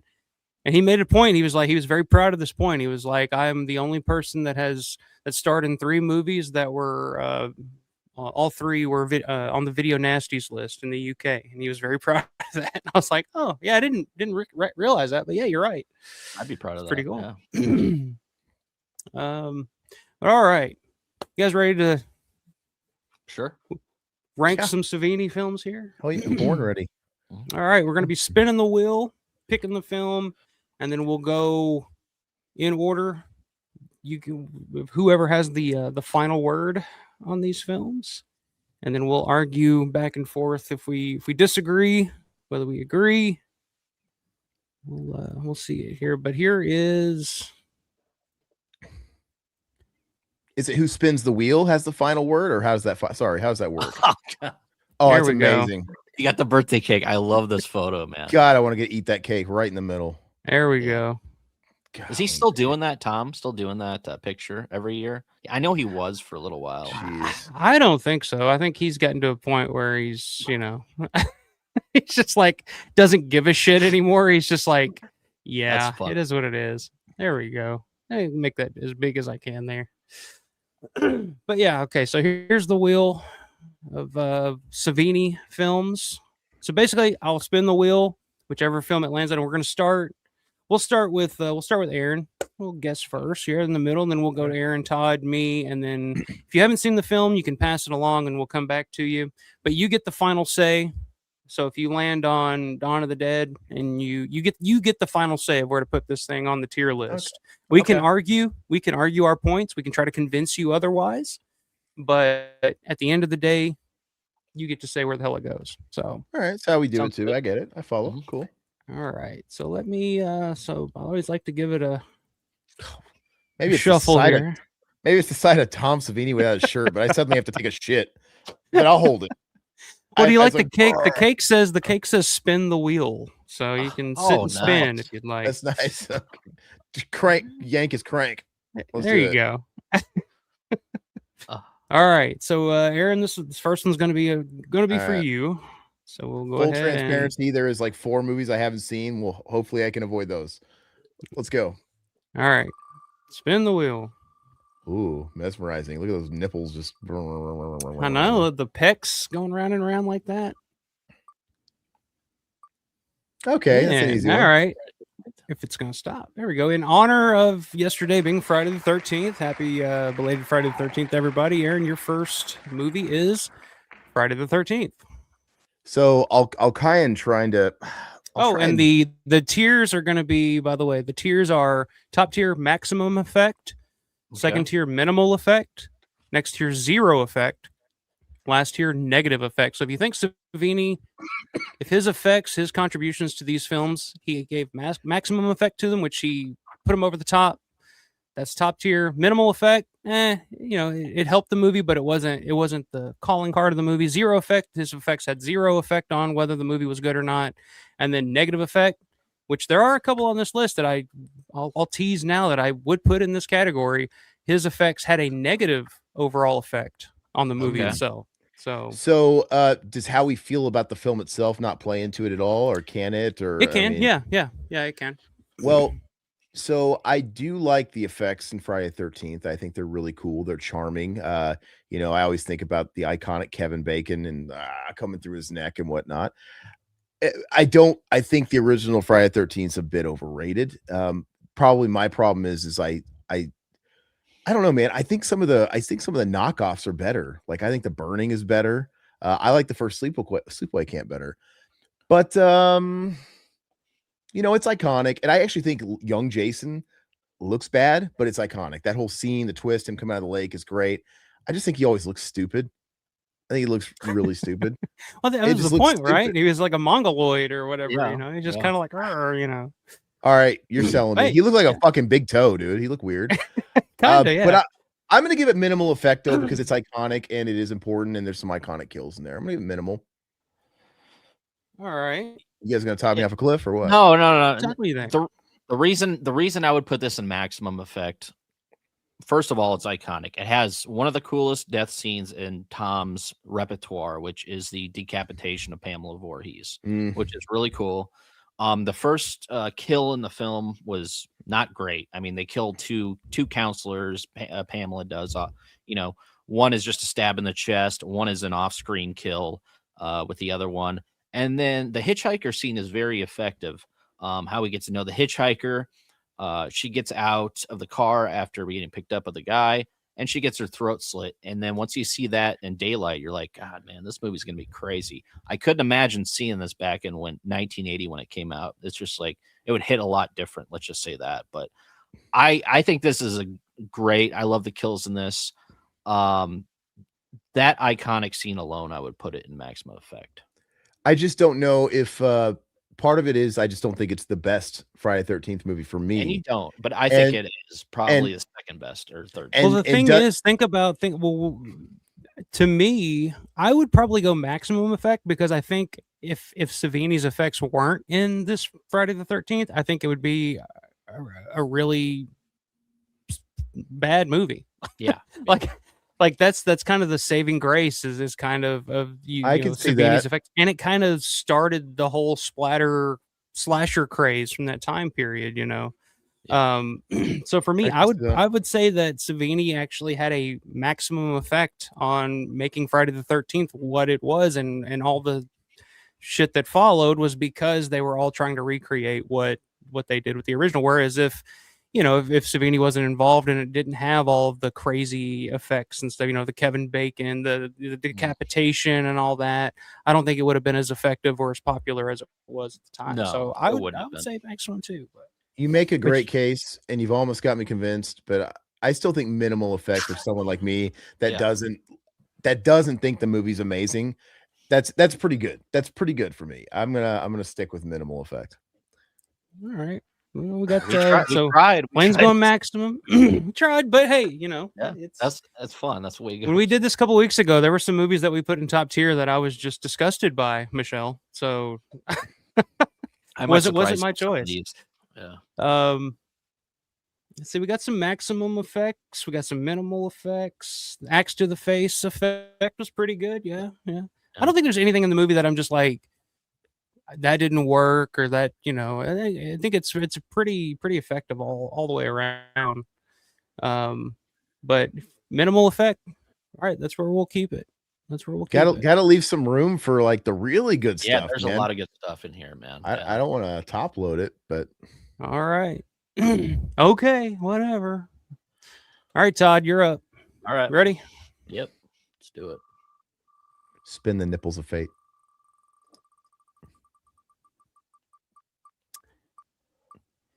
Are we going back to Friday the 13th here, or Texas Chainsaw 2? Chainsaw 2. Okay. All right. See, I like this movie better than F-13. But TCM 2, I have a lot of history with this. I ended up picking this up on VHS back in the day. Of course, I was a huge mark for the first TCM. I didn't know it was a comedy when I first picked this movie up. But You mean the cover after- didn't give it away? The Breakfast Club cover didn't kind of. I didn't have the Breakfast Club cover. I had the cover with Dustin Hopper. Dennis Hopper. Dustin sorry. Hoffman. I misaid That Dustin version. Hoffman. the Dustin Hoffman with version the chainsaw. Okay, I know which one you're talking about. Yeah, the MGM DVD. Yeah, I had that Yeah. one too. Yeah, and there was a VHS copy of it, and I was like, "What is this?" But I went back and rewatched it so many times because it's so fun. It's a great movie. The fact, oh God, this is tough because, I almost want to put this at maximum effect just for Platehead himself because that character is so iconic in my brain. Like Bill Moseley, I still think it's his best role in any of his films. And but the effects, I mean, the effects are cool. I mean, it starts out really good with the car chase scene or whatever over the bridge and everything, and he cuts the guy's, I think, he cut his head or whatever. Yeah, cuts like the top of his head off. Yeah, cut top of his head off, and but man, I would put this minimal effect. I mean, overall the movie is great, but I wouldn't say it's maximum effect. But I think Platehead is so iconic character. He looks great too. That it's really tough for me. I would put this in negative effect. This is one that I would put in negative effect. I think for me, I'm such a fan of Texas Chainsaw Massacre, the original. Like that's probably my second favorite movie ever. It's usually between that or Martin, but I think it's overdone. It's too Tom Savini for me. Like the Leatherface mask, I've always hated that mask. It just looks too much like a movie prop to me. With the ear on the side, it just doesn't look legit. It doesn't look good. And there's a specific effect in this movie that every time I see it, I'm just like, why did they not just cut that out? The one that you're talking about where the head gets chopped at the beginning on the bridge with the chainsaw. You didn't like that? So when it's a close up, when it's showing him in the driver's seat and he's like shaking or whatever, and you can see the blood coming down, that looks fine. But then there's like this awful fucking cut shot to like a behind the driver shot. Yes, where it's like it starts spurting blood, yeah, but his hands are doing this number here, and it looks so fucking bad. I'm just like, why did they not just cut that out? Like that looks awful. So I've always just thought like to the original Texas Chainsaw, and Bob Burns, who did all the the production design and stuff in the original Chainsaw, has always talked about that too. He just never liked Chainsaw 2 because it was too Tom Savini. And I always kind of agreed with that because the original Chainsaw is, I mean, of course they used like real dead animals and real bones and stuff. So it's hard to, whereas like Texas Chainsaw, the original looks so legit, whereas Chainsaw 2 just always felt so Hollywood to me, I guess is the word for it. It just seems too, I don't know, but I agree. Chop Top looks great. I never liked the look of Grandpa in this one either. I just didn't like Nubbins, dude. He's hysterical. I love that, dude. Yeah. I don't know, man. I never felt like Savini was a good fit for Chainsaw. But that's my 2 cents. I was on mute. I think I think he did the job he was paid to do. I think all that weird stuff you're talking about, it just kind of fits. It fits the flavor of that movie, man. I don't. Even the mask, I think it does look like shit, but it kind of the whole thing's like a cartoon, man. I don't know. It works. I agree. I've kind of come around on that too over the years where I'm just kind of like, yeah, but Chainsaw 2 is not the original Chainsaw. It's a different flavor of Chainsaw, but to me still like there's still so much about like the hammer scene where, LG's getting hit in the head with the hammer. I love Chainsaw 2, by the way. I'm not just shitting on Chainsaw 2. No, yeah. I love Chainsaw 2. But the effects have always there's too much going on. Whereas when I think of Texas Chainsaw Massacre, I just think, the original. A lot of it is off screen or a lot of it's left to your imagination, and that's always more terror. And Savini agrees with this. Savini's always talked about this. That's more terrifying than what you actually show on screen. Whereas like Chainsaw 2 is just all about what they're showing on screen. Yeah. And I just never thought that worked as well. The first one's genius. I mean, yeah, it's genius filmmaking, the sleight of hand stuff. It's like when, Leatherface is putting the first person on the meat hook. All they do is you see the other meat hooks next to the meat hook they're gonna get, and you see dried blood on it, so it trains your brain. We don't have to see what actually happens to the, yeah, it's brilliant. But again, it's just I don't the know. flavor. It might have been something that I saw it when I was young, so I like the cartoony aspect, and that was right around the time when like Return of the Living Dead 2, like I was a huge mark for that. So maybe that had something to do with it. But man, I like how different that movie is. John, it's gonna be hard, dude. I mean, I could tell you there's some movies in this list where I can easily go to bat on the effects alone. I Yeah. think it's just gonna be movie by movie with how I kind of look at It's them. hard, man. Yeah. Yeah. So you sticking with minimal? Yes, I'm sticking with Minimal. Okay. I didn't talk. Okay. No. But yeah, this was one that I would have put in the negative effect category just because, like, But hey, that's just me, and I'm sure I'm alone on that one. But, all right. But this one's I get the final say on this one, by Okay. God. So here we go. But I do love Chainsaw 2, though. I will say that. I get there you go. the easiest king. one of the bunch. The All king. right. Yes. The greatest, yeah. I don't, As far as effects, it's the greatest, I mean, it's literally to me Iconic. like It's the to book. me I mean, Day of the Dead to me is up there with the Thing, in terms of like 80s effects films. Like still to this day, there's effects that in Day of the Dead that still haven't been topped. I could go down the list. I mean, just all the kill. I mean, Captain Rhodes being torn in half. I mean, is still to this day the best villain kill of any horror movie. I think because it's just like everything that you would want to happen to that character. It's just like it's not like it doesn't disappoint at the end. I guess. And people always think about that Captain Rhodes kill, but my favorite thing in that film is the zombie with the guts that fall out of him when he turns to the side. Yeah, that and was they do the scene that they do that messed with me. twice in there too. Yeah. With Miguel in the dream sequence. Yep. That, I mean, Moose Clit, the fucking the fucking guy with the zombie that with the skull removed, it's just the brain on the table. Like there's so much. That movie is like quintessential Tom Savini. It's all magic tricks, and it's just like you watch it and you're just like, how the fuck did they pull that off? How'd they do it? To John Wakefield's issue that he had a few comments ago, this is one of those examples where I will do what you're asking. If you take away Savini's effects, I don't think this movie's amazing. It really, I mean, I like Bub. I like I Bub. won't argue with that. I like things about it. Bub steals the show, but it really is about the effects in this movie. It keeps you engaged. I don't like most of the characters in this movie, to be honest with you. I love it, man. I don't like most of the characters. I think the whole thing is super drab. I hate the setting. It's just such a come down after dawn. Like, oh, this is where we went after dawn, in a bunker. What the fuck is this? You really can't top that, man. I'm all. So. But the effects are like the best. They're better than Dawn. They're whatever. They're so good. And it's just got so many iconic shots. You go through old issues of Fango and whatnot. I mean, he elevates it. This is what the tier list is for, right? So yeah. It's maximum effect. I mean, like I tend to agree with you. I think without Savini's effects, I don't think the movie would be, especially today, I don't think it would be remembered and as beloved as it is today, for sure. Whereas Dawn is a good movie even without the effects, I think. It's got other things going for it. So it's just, Which I saw Day first, but even before Dawn. So I was introduced to Romero by Day.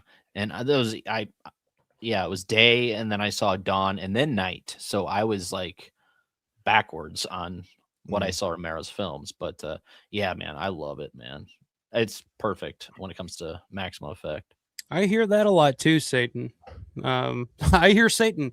I hear that a lot too nowadays. A lot of people now like Day better than Dawn. So I think a lot of it. I think a lot of that is attributed to the effects in Day of the Dead. And I still think, like I said, still to this day, man, I see Terrifier or something like that. I still don't think those effects work as well as the effects in Day of the Dead. And one of the big things is now they use like all the intestines and stuff that are used in movies are all fake. They were using like real guts, real intestines and shit back in the day, and that just looks so much better to me than what stuff that they use now. Yeah. I don't know why they don't just go back to that. Rich T, Unions? I what's don't going know. on, man? Savini said, or he says Savini won the Saturn Award for Day, didn't he? That's right, he did. Yeah, that's very well done. He should have won the Academy Award for fucking Day, I think, for if they have any kind of award for makeup or whatever back then. But Steven says Savini's masterpiece. I believe there's actually less zombie action in Day than Dawn, but the work is just in another level. I still love Dawn more than but the special effects work is impeccable. I agree, and I think it kind of helps the fact that he could kind of focus in on more, main zombies in Day of the Dead. Whereas Dawn of the Dead, it was just like they had to have so many zombies at all times. You couldn't really focus in and have star zombies like they did in Day of the Dead, where you can really focus in on them. At the same time, though, Dawn of the Dead, it's almost like they had an agreement with Playmate Toys, and they had toys to sell. Like, you know how they do that with like the cartoons? Like, hey, we got to have the Hare Krishna zombie. We got to have. There's a lot of little background characters. That's like, you know what I'm saying? Like they're trying to sell action figures. That's the thing, yeah, and that's So the thing much about Dawn character. of the Dead. That's that was the farthest thing from their mind at the time, but they still had that sense of George was still like, we need to make these zombies their own personalities. Make them memorable. Give them remind us that they were once just like us. They had lives before this, whether they were a Hare Krishna or a nurse or whoever. It's like they were still. These guys are doing cons today because they had no lines and they got into a makeup chair dressed as, like you said, a Hare Krishna or whatever. And you can't say that about like The Walking Dead, like every generic zombie that's in The Walking Dead, because it's just random rotting corpse where the jaw falls off or whatever. But the Hare Krishna zombie, I'm sure he sells 8x10s. Iconic. Oh yeah, great zombie. Dr. Tongue, I'm sure sells fucking 8x10s pretty good, And I've always said, like, people, I mean, we'll talk about it with Dawn of the Dead, but people always talk about, like, especially like the younger generation, they look at Dawn, they're like, oh, the blue faced zombie, like it looks, but it's just like, for me, it's like, yeah, but you remember all of them. You remember every single one of them. Like, I think as time has gone on and makeup effects got more intricate and more advanced, they lost all their personality. And now you couldn't pick them out of a fucking lineup. Like you said, The Walking Dead, like, you don't remember any of those fucking zombies in that show, and even though they look great, but I couldn't tell you. They showed up at a convention, I'd be like, I guess that was the zombie from that episode. I guess maybe you got the banner to prove it. I guess I can see it, but when I think of Dawn of the Dead, I always think about the big shirtless guy that falls in the fountain. Oh yeah. I don't know. The Splash King of Monroeville. We came up with we came up with his backstory on a show, I don't know, about a year or so ago, and he was actually famous in Monroeville for being the biggest belly flop party attraction around the Monroeville area.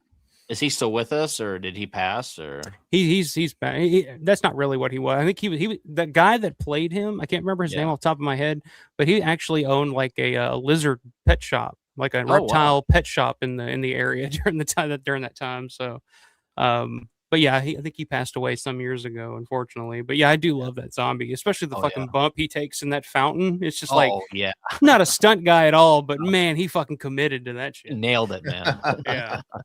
That shit looked like it hurt. Yeah. All right, Aaron, are you ready? Oh, I'm ready. All right, here we go. I was scared we're gonna blow too much for a wad on Dawn too early. Like we're gonna get to that. That's what I do here on a weekly basis. That's right. But hey, what do you know? It's not new for you. Speak of the devil. Oh, what do you know? Look at that. Okay. Just in time. Just in time. All right. So, while I will acknowledge that Day of the Dead effects are maybe technically on that technical level, maybe more better. Is that, can I say it like that? Mo better. But that's right. I'll be damned if I fucking don't like Dawn of the Dead's effects better. They have so much charm. I love the blue zombies. I love the bright red blood. I would not like I don't want to see Day of the Dead effects in Dawn. It wouldn't gel. It wouldn't fit. The Goblin score gels well with the effects, right? It's just everything kind of works well with what it is. And I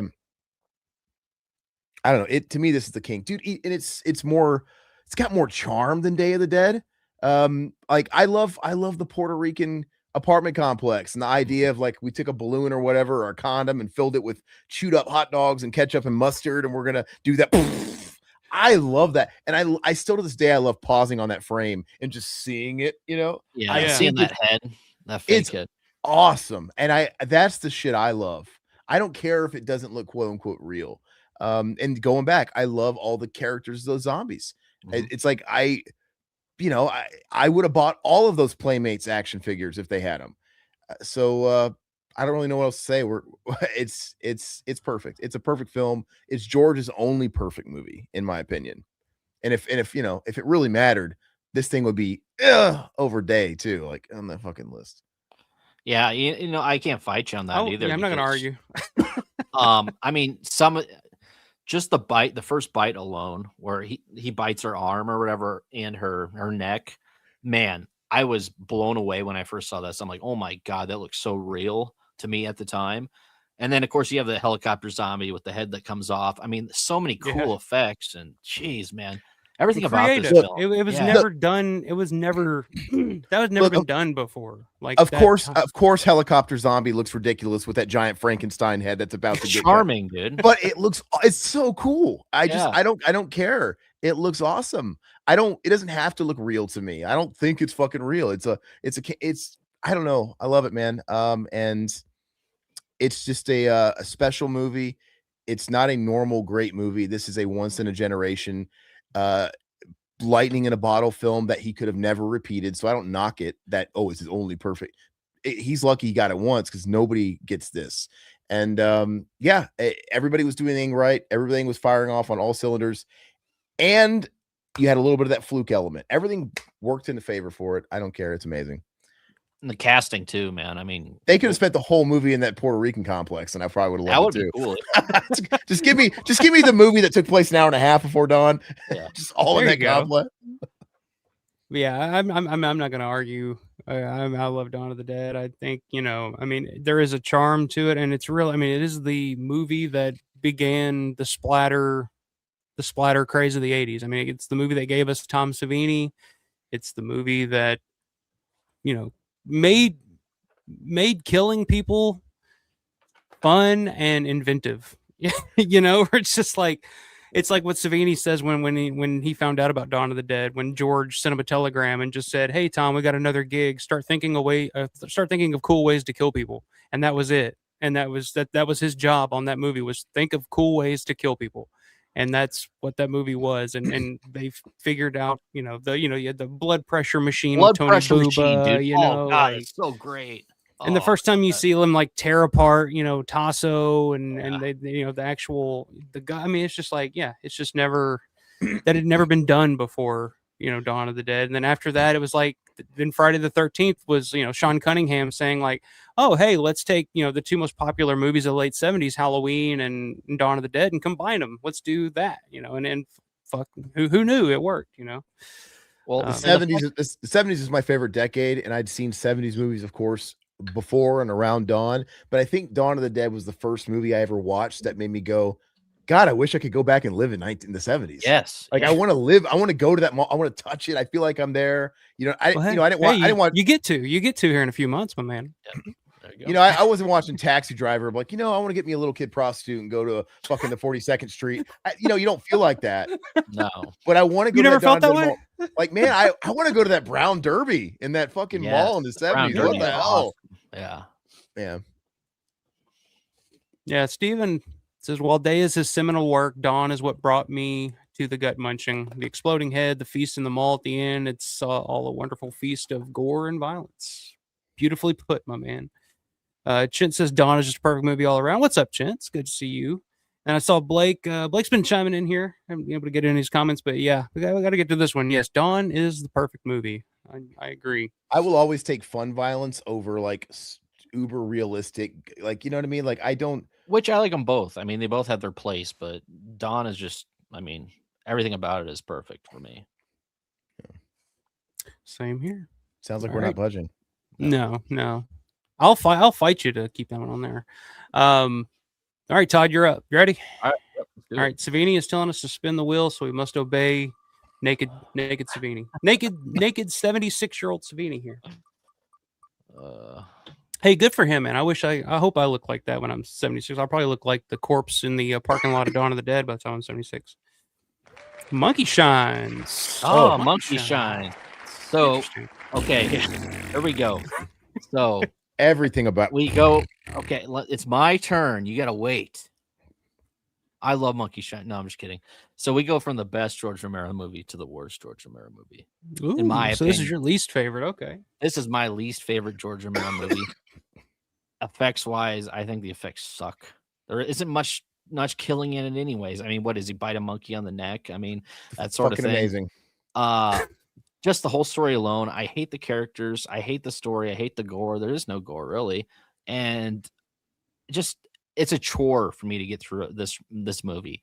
And I rarely say that about Romero's films because I like a lot of his stuff. I don't think he's a perfect director, but this is I can't stand this film. I do not like Monkey Shine. So my opinion, talk me out of it if you can. Let's hear it.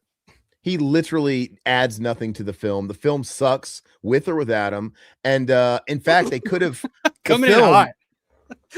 The film could have just been that last minute where, you know, the cripple breaks the monkey's neck with his teeth, and I would have given a standing ovation. It would have been way better. Because that's actually kind of funny as like a short, like in today's fucking like TikTok. Like that's great. But it ain't worth the fucking hour and a half of suffering you have to sit through to get to it. But when I see that, I'm like, you held this out for so long that we should have been seeing monkey breaking neck with jaws like all throughout this movie. Because the movie sucks, dude. It's terrible. I don't like the characters at all. Plus that guy in the wheelchair, he played fucking bootleg Peter McAllister in that weird Home Alone 4 movie. Fuck him. Oh, that movie is terrible, by the way. It's terrible, Wow. dude. Yeah. I have no idea that they even made a Home Alone 4. Oh, they made like 6 of them. Yeah. I've seen them all. So I'd rather watch Home Alone 4 than Monkey Shines, though. So yeah, I mean, Monkey Shines is not my favorite. I don't think it's a bad movie, but I think there's nothing particularly there that brings me back to it. Like I'll go back and revisit it every year or so just to give it another shot to see like if there's something I've missed. Every year? Once a year? Dude, I run a channel called Alpha Romero. Like it's I have have to go back and see if there's something that I missed that I can. But yeah, Monkey Shines is always one that I'm just like, it's not bad, but it's also nothing that I really. There's nothing really there. It doesn't feel like fan base though. It does have its fan base. Oh yeah, I'd rather watch Monkey Trouble, guys. Harvey Keitel delivers an amazing performance in Monkey Trouble. Monkey Trouble, okay. But yeah, in terms of Tom, like it doesn't feel like Tom. It doesn't feel like Tom even had anything to do with this movie because there's not a lot. Yeah, there's not a lot going on here. I mean, I guess he did recreate some fake monkey hands and did some fake monkey stuff, but yeah, outside of that, there's really not a lot there. So I'm not going to argue wherever you want to put it, Todd. Wherever you want to put it. Oh, negative effect would be my bottom of tier. All right. And to be fair, it's also not Tom Savini's fault. He's hired to do a job. You know, there's just not a lot to do. Yeah. But the movie sucks, and he didn't really add to it. That's all I can say too. Yeah. Yeah. All right. Thank you, Monkey Shines. It just doesn't feel like a George movie to me. It was like George was hired to make a movie that wasn't really his. It was just like he's just there to make sure that everything's on schedule and under budget. And that's it would be like hiring Roger Deakins to do corporate interview videos for like Wells Fargo. Yeah. That's how I always felt about like that period of George's career from like Monkey Shines, Dark Half. Like those movies to me are just like George trying to get along in the Hollywood system. Mm-hmm. But there's just not a lot. There's just not a lot of George. And why wouldn't he give his buddy a paycheck? Like, hey, come on, let's do that. Yeah, I get it. Yeah. I disagree with this one, John. I like Season of the Witch, sir. I don't mind, but a lot of people don't like it. It says Monkey Shines goes to 0 effect due to the low amount of effects. That's probably where I would have put it. I don't think that he really had any effect on it whatsoever. No. John says I like it, so sue me. Not his best work though. So there's some. A lot of people are fans of this. You'll be hearing from my lawyer, John. You asked for it. Steven says this was a tortured production from what I recall. Out of respect to everyone involved, I'll put it in 0 effect and leave it at that. Yeah, I think that's fair. And yeah, I mean, and Monkey Shines was the movie that cost George Pet Sematary. So You can thank Monkey Shines for that too. If he didn't have to go back and do reshoots for Monkey Shines, he would have had the job directing Pet Sematary. So That would have been interesting too. Yeah. yeah. But Pet Sematary turned out amazing, so it's kind of hard to be like, you know. I mean, Yeah, they it kind of hired worked another out great for Mary Lambert. Yeah. Mary Lambert's great too. Yeah. Yeah. Does that mean Worked George out. Romero would have came back and did Pet 2 like Mary That Lambert would've did? been cool. Holy Maybe. shit. Maybe. But then we Yeah. would have had The world would have ended. We'd have had Romero and Eddie Furlong working together. Oh Think God, about that. Gus would have been saying choke on him. He would have been played by Romero regulars. Oh no. It would have been John Amplis. You know? Yeah, it's like fuck. I'm running the smoking farm, Frankenstein. Yeah. The whole 9 yards, prom, homecoming. Yeah. Oh, how would Amplis say the I wanted to fuck her line, Todd? Why did you dig up my wife, Jeff? Because I wanted to fuck her. Ah. Sorry, go ahead. Is that your Amplis impression? I've never heard that. That's No, that was my that was actually my Gus impression. I couldn't do it as Amplis. I don't know. Yeah. All right, let's see what I get here. All right, we got some of the big ones out of the way. Friday the 13th. I know, man. You know, going back to Friday the 13th though. So we got, and I just watched this one. There you so, go. It's gonna be a depressing back half, and we have the worst movies left. Yeah, it's really gonna slow to a crawl when we get to some of these. So final chapter, I think, is in terms of Savini slasher films. I think this is kind of the pinnacle. Of like when we're talking about like the Prowler and the Burning, stuff like that. And I think Savini really, I don't know if I want to put it. Yeah, I mean, I guess it has to go in Maximum Effect. I mean, because I think that was really the big, because he had come back. He didn't do part 2 or part 3. He comes back to do part 4. And you can really tell the difference in the quality of effects from part 4 to part 3, part 2. So yeah, I mean, I think it's I don't think Friday the 13th, the final chapter, is like a great movie or anything like that. But like you said, it's like fast food cinema. It's a fun movie to watch on Friday the 13th with your 5-year-old and explain to her why Jason's killing all these people. And it's got Crispin Glover doing the dance. It's an enjoyable movie for a Friday the 13th movie, and I think the effects are pretty top notch. And I think this is kind of the pinnacle of those effects being in those movies, because after this is when they start to kind of scale them back a little bit because of the MPAA and shit was starting to get cut more. So yeah, I think this is Maximum Effect for me. What do you guys think? I agree. I think it's iconic.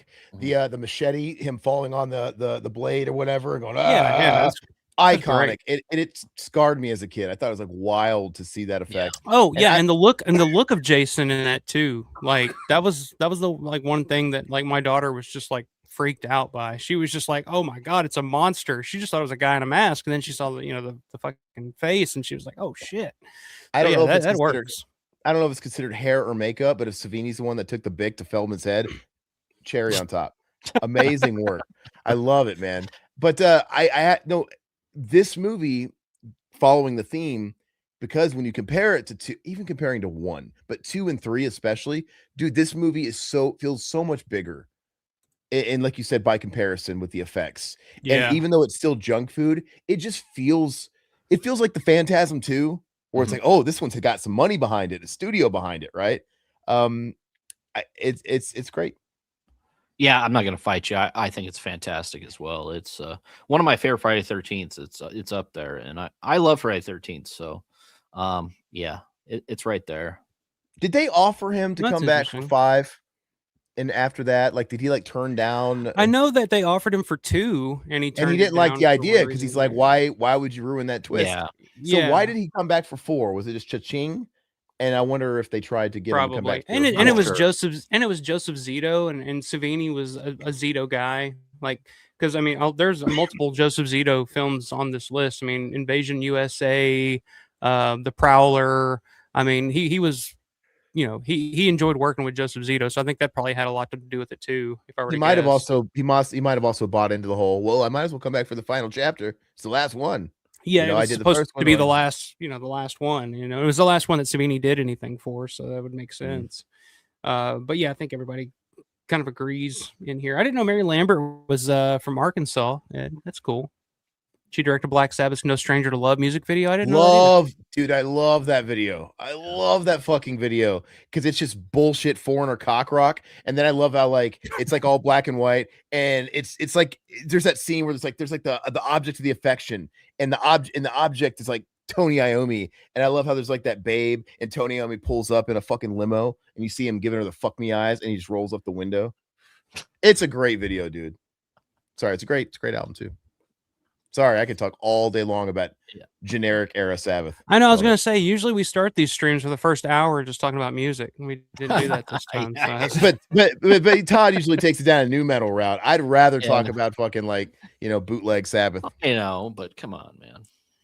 Oh yeah, I mean, who the hell else can you talk about Seven Dust with these days? Exactly. What can you do? Talk about Carcass, guys. Satan says I heard Glover was dancing to AC/DC, but they couldn't get the copyright on it. Okay, I never heard that. That's interesting. No, and I don't know if it was AC/DC, but I did hear it was a totally different song, and that's why it fucking doesn't fit. And that's the it's completely out of sync. Yeah, but I think that's what makes it. That's what makes it even better. It probably was. It sounds like it. It sounds like it could be like "Shook Me All Night Long" or something. Yeah, I don't know. Yeah, Jason said John says he created Jason, so he wanted to kill him. Yeah, I think that's a. This will stop him from bringing him back. Psych. 1 year later. All right. So we're on that one. All right, Aaron, you're up. Ready? Savini says, "Spin the wheel. We must abide."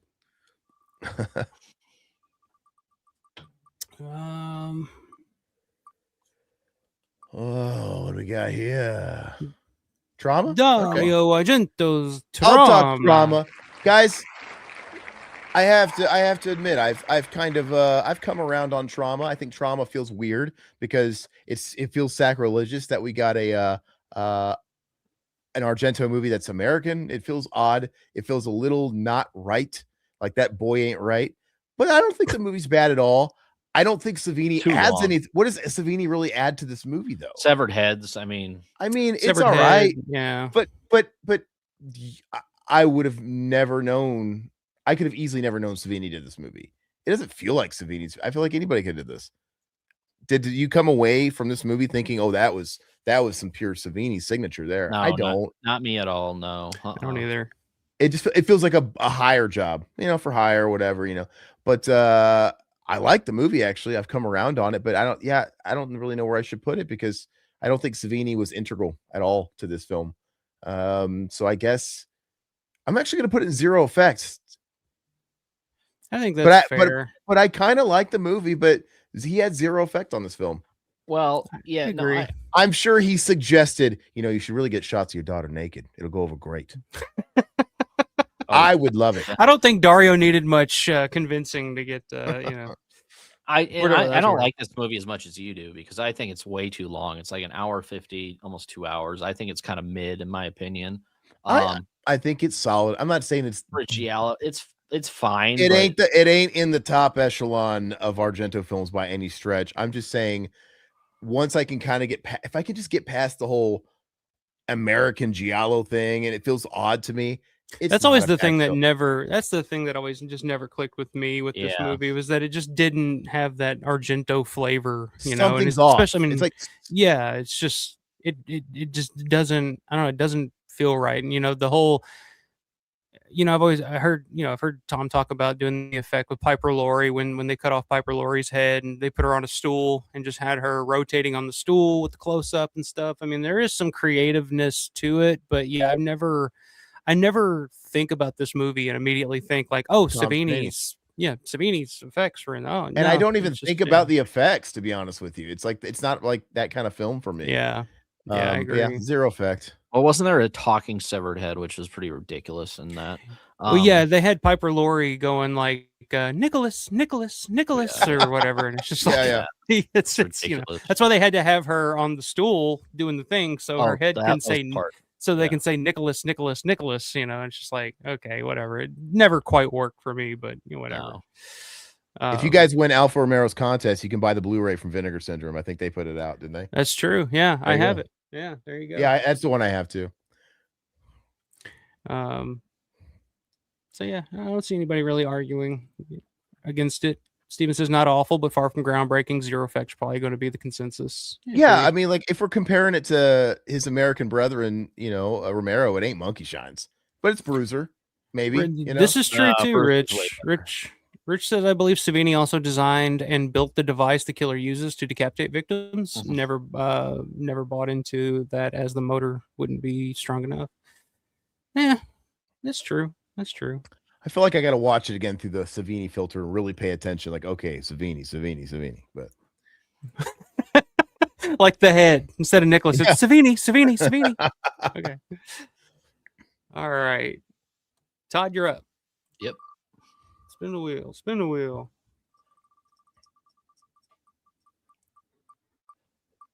And again, Todd's favorite. It's Todd's favorite movie. Another Argento Romero collaboration. Two Evil Eyes. I'm kinder on this movie than Todd is, but I'm a little kinder than Monkey Shines. I like Adrienne Barbeau. I think she's fine. Of course, this is what an Edgar Allan Poe film, but this movie just never, man. I just never could get into this really. And for effects wise, I'm trying to think off the top of my head. Wasn't it towards like the end of the film where they had some sort of effects? They didn't have a whole lot, did they, early on? There's quite a few effects in this. This is one of those where I don't like the movie at all. Yeah. But I think Tom does some really cool stuff in it. Like the effect where Harvey Keitel gets impaled. That's cool. And the spear comes up through his mouth, like in Cannibal Holocaust. Okay, yeah. You have the Bingo O'Malley when in Romero's segment. I think some of that makeup is really, really good. And then of course you got the big pendulum that swings back and forth with the body cut in half.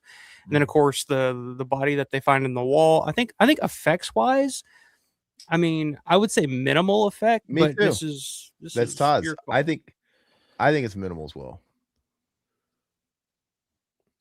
Throw a low minimal. The bottom of minimal. Yeah. It didn't have an effect on me. It had a minimal effect on me because, I mean, I don't hate the film, but it's just not my thing. I don't go back to it. It's like anthology horror, but I'm missing that third movie. It's so weird to have two. Like, can I get a third guy to come in and give me a third piece? Well, originally Argento wanted to bring in. It was originally supposed to be Dario, George, John Carpenter, and Stephen King. Oh God! I think talk dirty to me more, Daddy. Give me some John Carpenter on the end. And it also feels weird too, by the way, because maybe I'm like embellishing a little bit, but Argento's is like twice as long. It's so much longer than Romero's. And it feels a little to me. Argento, I like Argento's segment more than I like George's. I do too, because it feels like Dario. I mean, this was Dario's project. This was Dario's baby. Yeah. He loves Edgar Allan Poe, and George agreed to do it because he, liked Dario and felt like he owed it to Dario to do it. But I don't think George's heart was really into it at all at the time. But Dario's always felt, hey, it feels very good. But you got Harvey Keitel, and Right. I just always like that story more. But John was asking why don't you like it? I just never thought it worked, and I think to me it's just because it's my two favorite filmmakers, Romero and Argento, doing a collaboration for Poe stories, and I just never felt like it never worked for me. Even though I like Argento's more, I rarely go back to this movie ever. Yeah, I mean that was my thought, John. Like Poe, Romero, Argento, what's not to like? Like when I first discovered that this was a thing, I was like, and let's not forget the ending of Romero's story where the hypnotizing plot pyramid or whatever falls into Rami Zada's chest. Like there's some cool effects in it, but that's where I say it's like minimal effect. It's because it's like the effects are cool, but the movie itself, it's like the effects didn't save the movie for me. Like it's not one I go back to just for the effects, But yeah, it's no Argento's Pelts. I like Pelts a hell of a lot better than this one. Jennifer, but you're talking about as Master of Horror stuff. Jennifer, yeah, Jennifer's good. So yeah, I'm in agreement on that one. All right, I'm up. Let's see. feel like we're whittling it down to some of the lesser shit here, but all right. Chuck Norris in the house, making his first appearance tonight. Invasion USA, Chuck 1985. Chuck is Lord. Chuck is law, dude. Mm. This is peak Chuck. I mean, I don't think Chuck had a lot of great movies, but this is peak Chuck.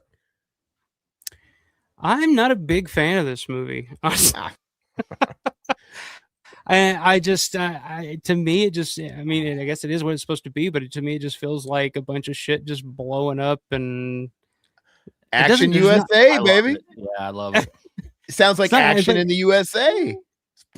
It's just, yeah, I don't know. I didn't really love this movie, and for Savini to do the effects on this film, like this is the epitome.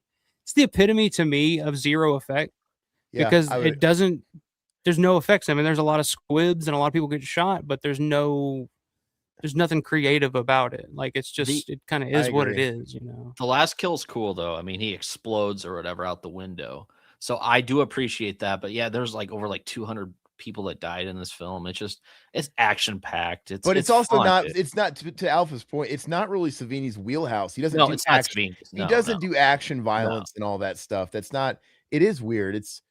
They should have just hired Savini to do Top Dog as well. You guys ever see that with Yes, that to me shows off sidekicks, you know. It shows off his acting range in Top Dog. Dude, the fucking dog outacts Chuck Norris in that shitty movie. It is bad, dude. Well, I'm a bigger fan of another Chuck Norris movie that came out in '85, Code of Silence. I think Code of Silence is one of Chuck's best movies. He's Mount Rushmore of dad movies. Come on, we've all seen these, you know, growing up. Yeah, I mean, but dad falls asleep. But in terms of effects, I remember watching it and being like, oh, Savini did the effects. So I'm thinking you know, like Rambo 4 or whatever it was, you know, the Rambo movie where there's all kinds of really cool kills in it everywhere. Yeah, but there was none of that in this. So yeah, to me it's zero effect. But I agree. I agree. It's a good point. It's not gonna matter. Action USA was a gunfire and explosion porno, but zero effect on Tom's End. Yeah, there's Action USA and Invasion USA, two different movies, but yeah, there's two different USA movies there. Steven says they're both kind of fun, actually. You know. Steven says, I love the movie, but in all fairness, Savini's talents is almost wasted here. The movie itself is awesome, but Savini isn't really a positive either. Yeah, I agree. Yeah. And again, I think it just goes back to, I mean, Joseph Zito, again, the director of Friday 4 and The Prowler, did, you know, Invasion USA. And I think it just kind of, you know, it's kind of like George and Monkey Shines. It's like, I'm going to call up my buddy Tom and, you know, give him a paycheck to come do some squibs, you know, and that's about it.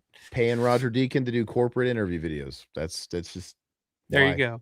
Yeah, there you go. All right, let's see. Yeah, not much there. All right, we're whittling it down here. Aaron, you're up. Oh, okay. Wow. Okay. You know, I don't think we've done one of the ones I haven't seen yet. So now the chances I'm going to get one. The chances like right now, I've not seen Ted Bundy. I have to concede to everybody else on whatever you guys have to say about this punk of shit. I'm sure it's not good. All right, Todd, you want to take this one? And we'll come back to Aaron for the next one. I can. I mean, this one, the effect on me, I'm not a fan of this film. And I think Vinegar Syndrome put this out a while back. But, of course, it's the story of Ted Bundy, you know, picking up, you know, girls on the hitchhiking, that sort of thing. I don't remember the effects being good in this at all, really, honestly. Because the movie itself not great. And I love serial killer movies. But this one is really low on my list for serial killer movies.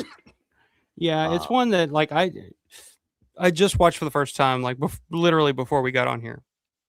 I watched it and to me it almost became a comedy at some point, because the whole movie is just Ted Bundy is like, hi, you know, come on in, and he just keep continuously just knocking these girls on the head with random objects. And it's just it's almost cartoonish after the 15th time you've seen it.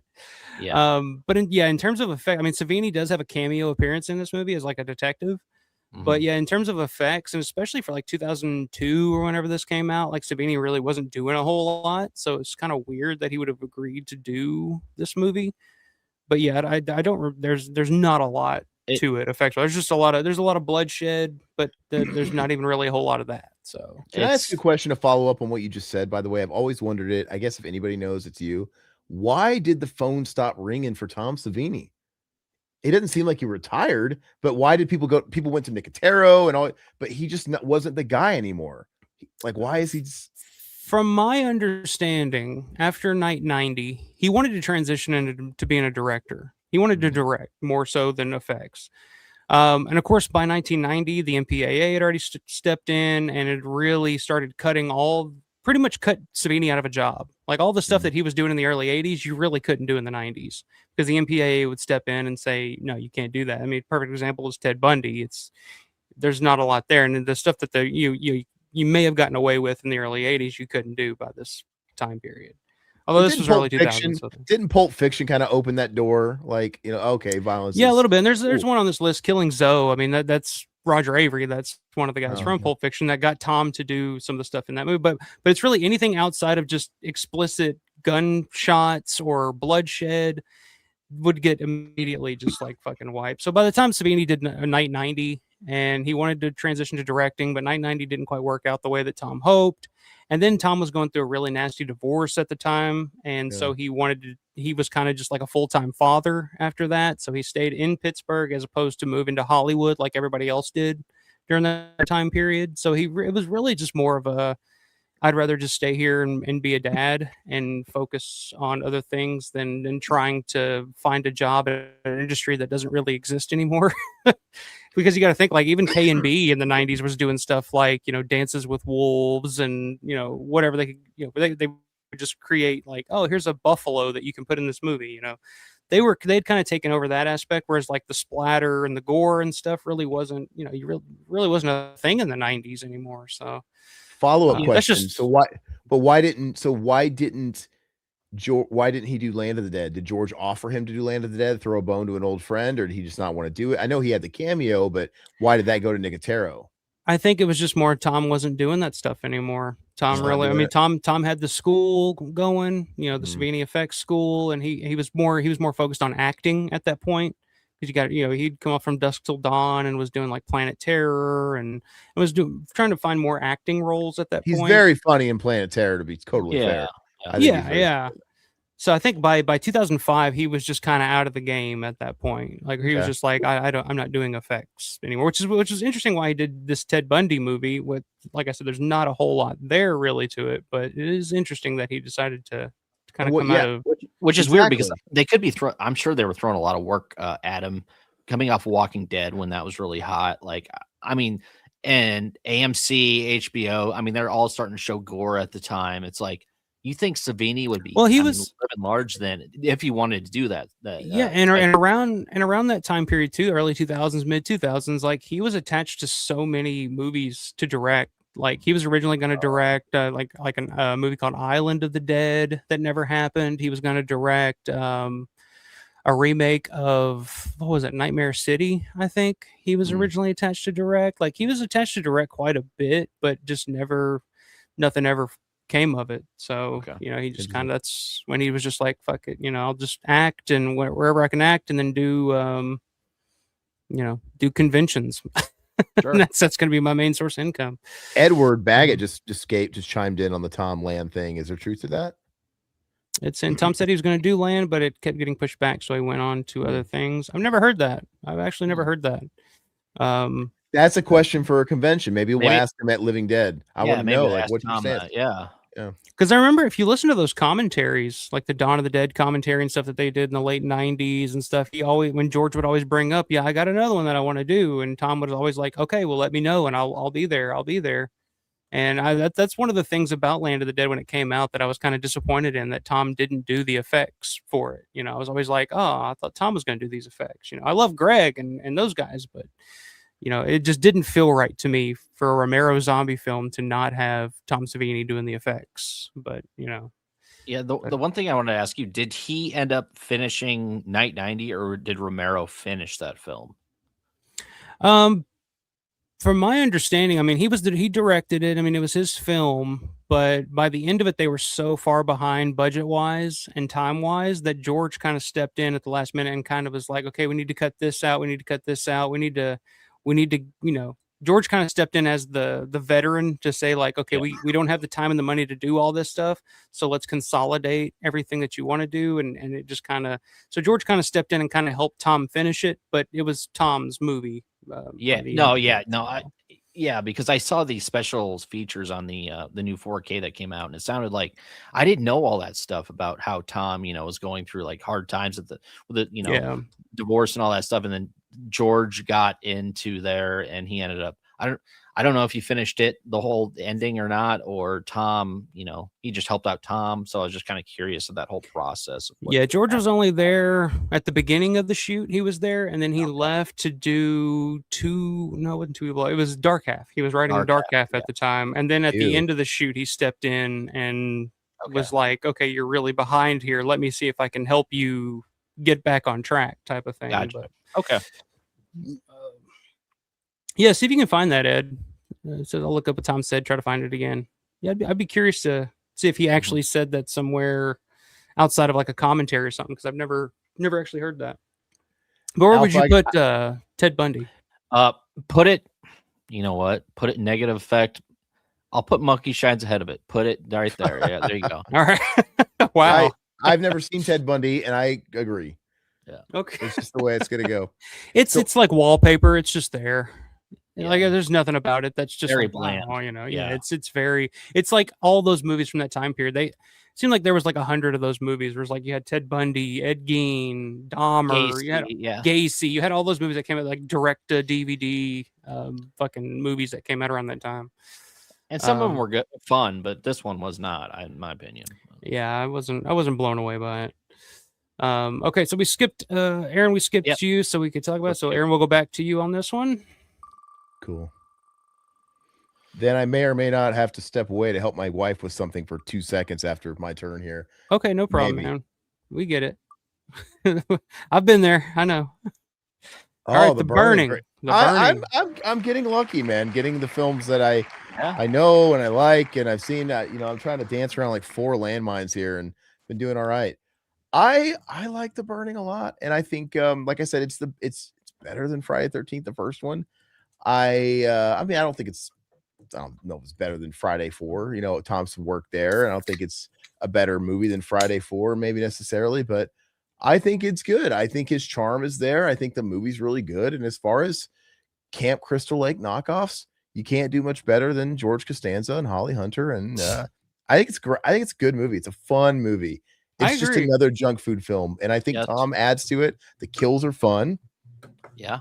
I would say, God, technically, well, I like the movie, and I think Tom's work adds to it. I think I technically have to say maximum effect. I think technically I do. Maximum. Okay. Wow. That's fine. Like I don't think it's not like a 10 out of 10 film or anything, but technically, yeah, I think I do. You could talk me off. I would put it high minimal effect, but no, I'm not married to the decision, but I think I do. It's right there. What's up, Matt? Matt's saying popping in say hi, sick carcass shirt. There you go. Hey, what about Megadeth? Looks like Uncle Frank, dude. Doesn't it look like Uncle Frank? Uncle Frank, dude. It does look like Uncle Frank. It does, yeah. Yeah, it's a great shirt. Thank you. Yeah, Megadeth. Go ahead. I love that album. I love Rest in Peace too. Yeah, so I mean, fight me. Anybody want to fight me on that? Besides Todd doesn't want to fight me that much. No. I would put a high minimal effect. I think it's a great movie. His work was awesome. Low maximum, high minimal, low. So low maximum is cool, Yeah. Yeah, I'm with you on that, man. I just rewatched that for the first time in a while the other night, and I forget how good that movie is. Like, because the thing that separates that movie from a lot of the other shit like it from around that time, because there were so many like slashers, the thing that separates it is that you actually have characters that you like. They're actually likable characters that you kind of there's more to them than just like, oh, they're just dumb kids that are there to be killed. It's like you have, Jason Alexander and Holly Hunter and Fisher Stevens and all these, all these actors there playing these characters that you kind of like them. You don't want them to be fucking slaughtered, but when they are, it's just like, oh man, like that's effective. So yeah, and I think Savini's effects are great. And I'd put it up there with it. The only effect that doesn't work for me, and we'll touch on this later when we get to it, the effect where Savini has the fake neck, and you put the head in the fake neck, and then you stab through the neck when they're on the fucking raft, and the thing goes through the dude's neck, but it's just like it makes his neck look like it looks like a giraffe, and you're just like, oh. That never quite worked for me, but yeah, I think The Burning's great, and I'm kind of with you. Like, I put it right up there with Friday the 13th as just like an effective, enjoyable fucking slasher movie from that time period. Which there's another one on this list that I have the opposite opinion of. So, well, the raft scene was great, and yeah, that was really great about this movie. What else did I like about The Burning? The hedge clippers. The fact that he used hedge clippers. Like, I was a huge Brutus the Barber Beefcake fan when I was a kid. And it's like Psycho Brutus the Barber Beefcake. Yeah. I would always walk around the house doing that or whatever to my mom, you know. So Burning really hit, close to home with me. I love it, man. Fisher, I have a tremendous Woody Stevens. I have a tremendous Woody. Oh wow, Matt's not a fan. Mega Doo-Doo. Okay, all right. Hey, oh, you're talking about Megadeth. Okay. I think Mega Burning. Mega Doo-Doo. All right. What you don't like about David Stain? I created Metallica. Fuck you. He did. The Godfather. Hello, me. Meet the real me. I created Metallica. Fuck you. Anyway, I love Dave. He's a good dude. He's been slowly morphing into an old lesbian the last 20 years. He really He's hysterical. Yeah. Thank you, Matt. Thank you. I've been practicing my Dave Mustaine impression. Great lyrics. A dark black past is my only possession. He's got great bad lyrics, dude. Sweated belly. Wow. All right. I never thought I'd be doing a Dave Mustaine impression tonight, but here we are. I love it, Alpha. It's great. I love when he speaks French in a tout le monde. Like his French is terrible, dude. You can hear him spitting on the mic, dude. I like the making of that album, and they got the guy in the booth with him, like coaching him how to do it. Anyway, it's fucking stupid. Anyway. Yeah, right, Matt. Dave, I wrote Ride the Lightning Mustaine. Yes. I just spit all over my fucking monitor. I gotta clean that shit later. That's what happens when you touch on Dave Mustaine, man. You just start gushing, Gushing. Motorcycle. I like that period of Megadeth when they. There's like that period there were Megadeth. World needs a hero. Yeah, they were trying to branch out a little bit. Anthrax was doing some weird shit. Anyway, this is our usual talk usually at the first hour of the show, but yeah. All right. So yeah, Burning top tier. I'm with you on that one. I think it's really, really good stuff. So that would bring it back to me. So we Yep. Okay. Yep. All right. Back to me. No, I can't stop doing fucking Dave Mustaine. Sweating. That Monkey Shines movie is ass. Shedding blood. All right, Death Dream. Oh, okay. There you go. Death Dream. This is one I had never seen until here just the other night. I finally tracked it down, finally watched it. And I wouldn't I haven't seen this one, Alpha, I'm going to step aside. I have not seen this movie. I'll be back in 2 seconds. I apologize. All right. No problem. All right, Aaron's stepping away. So this one for me, I wouldn't say it's a negative effect. I don't think Tom had a negative effect on it. If anything, he kind of helped it. Mm-hmm. But I didn't like this movie at all. Really? Okay. I didn't get it. And I like Bob Clark, man. I like Black Christmas, Children Shouldn't Play with Dead Things, Christmas Story. I mean, Porky's. I mean, Bob Clark's done it all. But I had such high hopes for this movie because I'd heard good things about it. And I love the fucking guy. Oh, I forget his name now. Richard Backus? No, Andy, the main character. No, the guy that plays the old guy. He's in one of my favorite. He's in my favorite John Cassavetes film, Faces. And I was like, oh, I didn't know this dude was in it. This is awesome. Oh, what's his fucking name? I'm blanking on it now. But I thought he was awful in it. I was just like, wow, this is. I didn't like this movie at all. Like the last 10 minutes or so is actually kind of cool, but man, the lead up to it, it's really, really dry. No, and No, I totally get it because I was not a fan of this when I first saw it. I saw it back in the 90s and it was kind of boring in my opinion, but the fact is, the son comes home from or well, he dies in Vietnam and then he just shows up at the doorstep. He's still alive. He's a zombie, that sort of thing. I think the fact that he's a zombie, he looked pretty cool as a zombie, how he started Yeah, to morph into a zombie. And by I thought the end of Savini it, did I that love good. the makeup. Yeah. So I Yeah. mean, in that aspect, Tom definitely had a positive effect on the movie. Mhm. Um, And I mean the kills aren't like too memorable. I mean, of course you have the truck driver. I don't know if that was off screen. Um I like the character of Andy. I think he's a very interesting looking character, main character. I would almost put him up there, with Martin. The way he looks, dude. I mean, he's a very unsettling character. Do I think the movie's perfect? No. Do I enjoy it now? I do enjoy it now. But when I first saw it, I didn't like it. It didn't do it for me. So I give this movie a pass. And I'm with you. I don't think Savini's work really shined here at all. yeah, I think I'm gonna go zero effect just because I don't think Oh, I totally get it.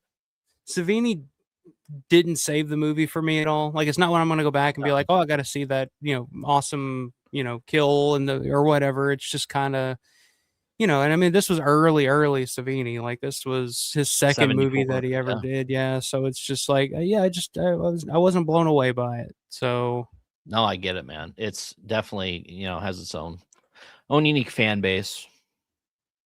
I like this comment. Dave Mustaine is the John Russo of metal. There you go.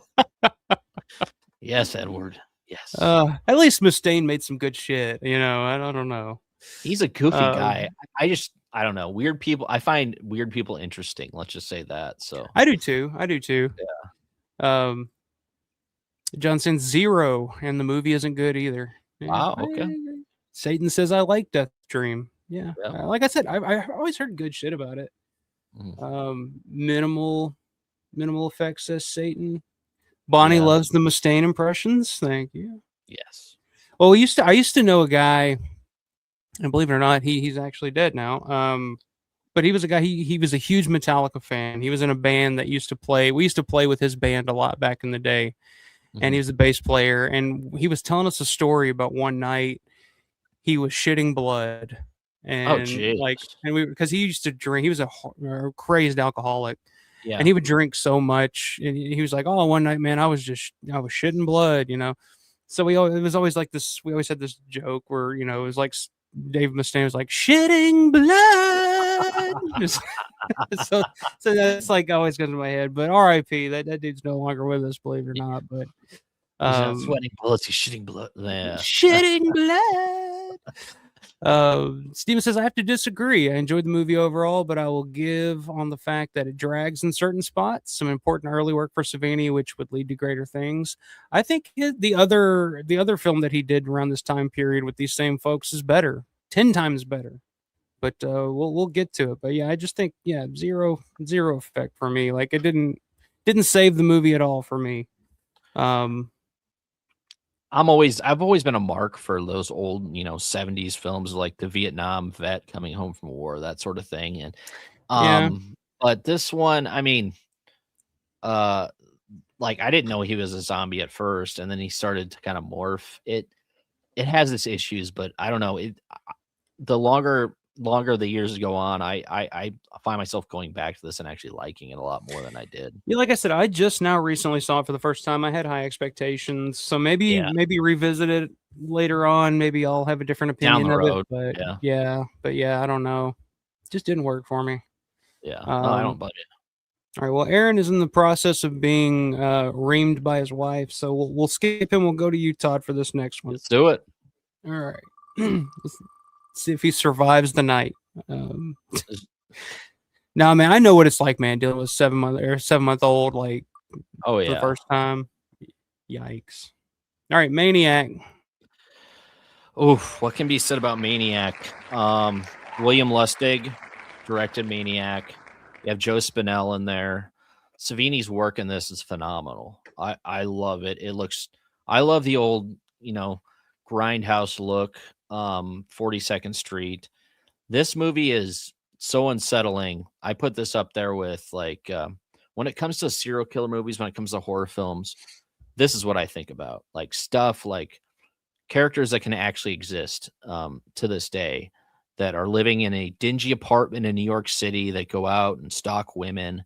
You actually see their face in the film, and the character is terrifying. Yeah. Sweating profusely all the time. And these effects are amazing. I love Maniac. It's one of my favorite films. I did see this in the theaters when they Blue Underground re-released it with Grindhouse releasing. They did the 30. I don't know. It was shot in 35. Was it shot 35 or 16? But I took my wife to go see it, and it was the theater experience was amazing. Like I ended up buying like the poster from Grindhouse releasing with William Lustig's signatures on it. But I love this film so much, and I know you're a mark for it too. Oh yeah, I would put this right behind Day of the Dead in maximum effect. I'm sorry, because I love Maniac so much. Spinell is one of my favorites. I have to ask, was this supposed to be my turn and I missed it? Could I have had Maniac? God, Maybe.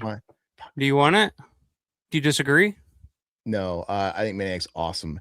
And it's not, I don't think it, maybe I don't like it quite as much as Todd, but I think it's really good. And that kill, the shotgun jumping on the car, dude, and fucking blasting Savini's head, it is one of the coolest effects in the entire repertoire. You know the funny thing about that effect too, that was illegal. You were not allowed to do that. So they parked that car, did the effect. Savini jumped in a car, drove off, threw the shotgun in a car, and then they left, and they had to come back later to film the rest of that shot because they wanted to get it in and get out before the cops showed up. Like I love fucking stories like that. That's why I respect Savini so much, because he was like, yeah, we're using live rounds. He's like, we're not, blowing his own head off there. It's his own head, Awesome. He's the guy, Disco Boy. I love Maniac. I mean, Maniac is far and away my favorite slasher from that era. Like, to me, it's perfect. Spinell's performance, Caroline Munro, my God.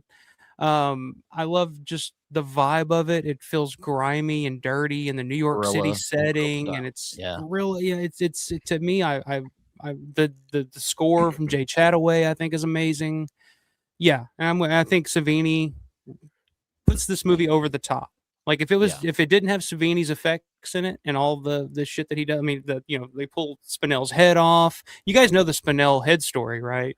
Yeah. They found it when they found him dead. They went to his apartment and it's on his television. Yeah. Savini gave it to Spinell as a gift, and Spinell just kept it on his television all those years. And then when he died, the cops show up and they just see his head propped up on the fucking TV, and they think some really horrible shit's going on there. Yeah, I mean, to me, like Maniac is. It's hard to beat. Like I said, it's my favorite slasher from the 80s. Like out of all of them, Friday the 13th, Burning, any of those. Like to me, Maniac is just damn near flawless, man. Not only do I agree with you guys, I think it's the perfect placement too. Exactly where you got it placed behind. It's not as good as Day with iconic effects. Even though the effects are amazing in it, it's not as good as Day in my opinion. I heard you saying it backstage, but you gave props to Spinell sweating profusely. It makes the film. His greasiness is amazing. Oh, he's the greasiest guy known to man. He's the king. I mean, love him. Love him. Which exploding head scene do you prefer, this one or Dawn? Because I kind of like the exploding head in Maniac a little more. I think it's a little more. Well, we'll get to that later. We will. Yes. We've already talked about Dawn. There's another one. Oh, you mean this is something you like better? Gotcha. Well, I'm going to say Dawn. Dawn's hard to beat. As far as if going against those two, Dawn's hard to beat. Yeah, I think Dawn is just shock. It's like right at the beginning of the movie, you're not expecting it, and then all of a sudden, it's just like bam, door open, bam. It's a blink. It's a blink, and you miss it. It's like I sneeze. What the fuck did I miss? Maniac is like the opposite of that, where it's in slow motion, it's build up, and then. Which is cool in its own way. I love it the way it's like that. But like literally you could have like been looking down at your popcorn, like, what the fuck is everybody going about? Missed it. Yeah, one of the best posters of all time, horror movie posters of all time, too. Well, Aaron, I don't know if you remember The Prowler, but that shotgun blast head or scene where she puts the barrel underneath his chin at the end scene. Yeah, man. Savini was blowing up all kinds of fucking heads back in the day. Jeff says I actually did see this on 42nd Street in the cinemas with a few friends of mine. Very creepy feel. That's Wow. awesome. Cool. Man, I'd love to That- hear your story about that. Jeff's got amazing stories, man. Well, Jeff, And he's gonna it's be at Living fitting. Dead weekend. He's gonna be at Is Living it- Dead weekend. Yeah. okay, Cool. come up and talk to me about that, man. The cool thing about seeing a movie like that on 42nd Street is you literally could have been walking home and a guy like Spinell was literally behind you and 42nd. Those greasy motherfuckers were all over the place. It's Yeah. not like when I saw Shining in fucking Nebraska and I felt scared walking home my suburb in Nebraska. No, I don't think any. Yeah. But you were in the fucking apex, man, of Joe Yeah. Spinell's. Awesome. Take the fucking Wow. subway home, and yeah, you're looking over your shoulder. Steven says one of the greatest weirdo movies ever made. Savini's work put this over the top, in my opinion. Not to mention the lovely Caroline Munro was so easy on the eyes. Maximum category for sure. Yeah, the only thing about that though, it's like you kind of got to suspend disbelief and believe that Caroline Munro would kind of Is be into him. romantically interested in just Spinell, but He was you know. charming for a few minutes. He was. And that was kind of the interesting thing about his performance was like he could go from straight up psycho, Mhm. scalping women and nailing their fucking hair to the fucking mannequins to just like this charming Italian, it's Top just G. like, He's a top G. Yeah, He gets- yeah. I love that I can smell him through the screen, dude. He smells like fried chicken and Brute. yeah. You Yeah. know, it's disgusting bullshit. And You're it's all right, coming out of yeah. his pores, like just Yeah. ugh. yeah, Joe was in a lot. He was in The Godfather 1 and 2, I think. One, Joe one did and a, two. yeah, Joe did a lot. Joe was in a lot of shit. Taxi Driver. Which Yeah. I watched a something on YouTube with Savini was actually talking about Joe, and he was saying that Joe wanted to do even crazier kills, but Savini had to turn him down. He's like, "We can't do that to Yeah. women, dude. We That's can't do right, that." yeah. Where Joe wanted to like, what was it, declitorize one of the women or something Oh like my god. that. I want you to stick Yeah. that shotgun up her ass and blow it. Like, I mean, So, Joe yeah. was crazy, and Tom Savini talked him down, which is crazy to think about. You know? I Yeah, love imagine Joe you're- Spinell, You're dude. too God, I wish I fucking could meet hardcore him. for Tom Savini, yeah. Yeah. Uh, He's like a Ron Jeremy I'd want to hang around, like a greasy fucking dude like him. You know? yeah. They both have stories. I'd rather hear Joe's. Oh, he's hanging out with Stallone, so yeah. Oh hell absolutely. yeah. Well, I've been- Ron I've Jeremy. been- I've Ron hung Jeremy's around. hanging out with Eddie Furlong. I've hung around Ron Jeremy before, and it's Wow. nothing that you like. Yeah, it's he's tired. He's a tired old man, or at least when I met him, he was Well, just a tired old And he man. was the greasy fucking rapist in real life. It's like we don't like That's it true. in real life. Yeah, he is like the real life Joe Spinell in Maniac. Yeah, you're right. Ugh. All right, Aaron, this one's you. All right. Since we skipped you, it's gonna be one that you haven't seen. Yeah, well, unless it's Creep Show or Martin. Oh, come on, Creep Show. I've never seen it. Deranged, Deranged. never seen it. I'll take Deranged. All right. Okay. I'll take it. We'll come back to you for the next one. I'm curious. So Deranged, I had never seen Deranged until just the other night. That was the first time I had saw it. And I'm a big fan of Ed Gein, not the man or his work, but the I'm with you. story. Huge inspiration know, to me. He's probably the most interesting of those serial killers, the famous serial killers. And I was blown away by Deranged. I did not expect Robert's Blossom in this He's movie awesome. is so fucking good. And Yeah. he does something really amazing to me.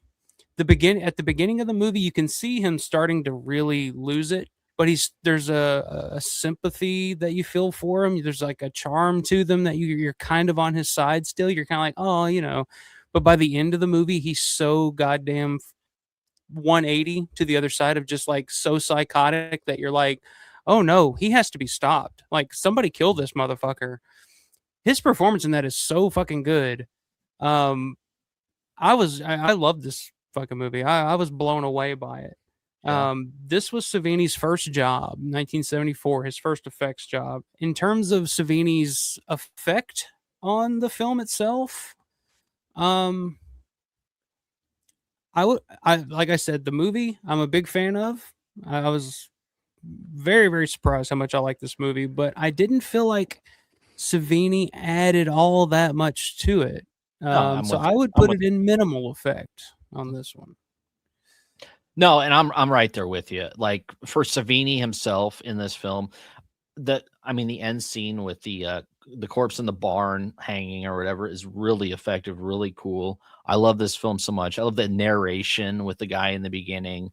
He's kind of the guy is like, about- yeah, I was the reporter on the scene at the time, and he did this, and this, and I mean, some of the effects are cool, like the corpse effects, like when Yes. he's carrying the mother from the grave, like that to me, like it looked real, but also at the same time, you're like, there's no way that could be an actual person. Like it's too, It's such an unsettling movie, and the fact that like the whole movie is church organ, so like you have the score of a church organ. It's just so creepy, man. Sounds cool. Yeah. Very effective. So I love it too, man, and that's the perfect spot for it, in my opinion.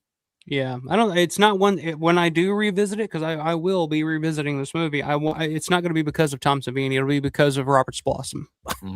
Yeah, which is one of the coolest names ever, Robert's Blossom. What like, it's the fucking guy from Home Alone. Like, so now every time I see Home Alone, I'm going to think of this fucking guy. And I hear he was a creepy dude too when it came to some of the actors on other actors on screen, with like the younger girl and stuff like that. He was not like a very stand-up guy. Let's just say that. Interesting. I didn't know that. Yeah. John says, weird fact, Ed Gein only killed 2 people. Most of the parts were from graves. Yeah, they kind of, I mean, in terms of like movies that kind of cover the Ed Gein story, like this is definitely one of the better ones for me. Blown away. Gonna have to see Deranged myself now. Yeah, check it out. It gets a high recommendation from me.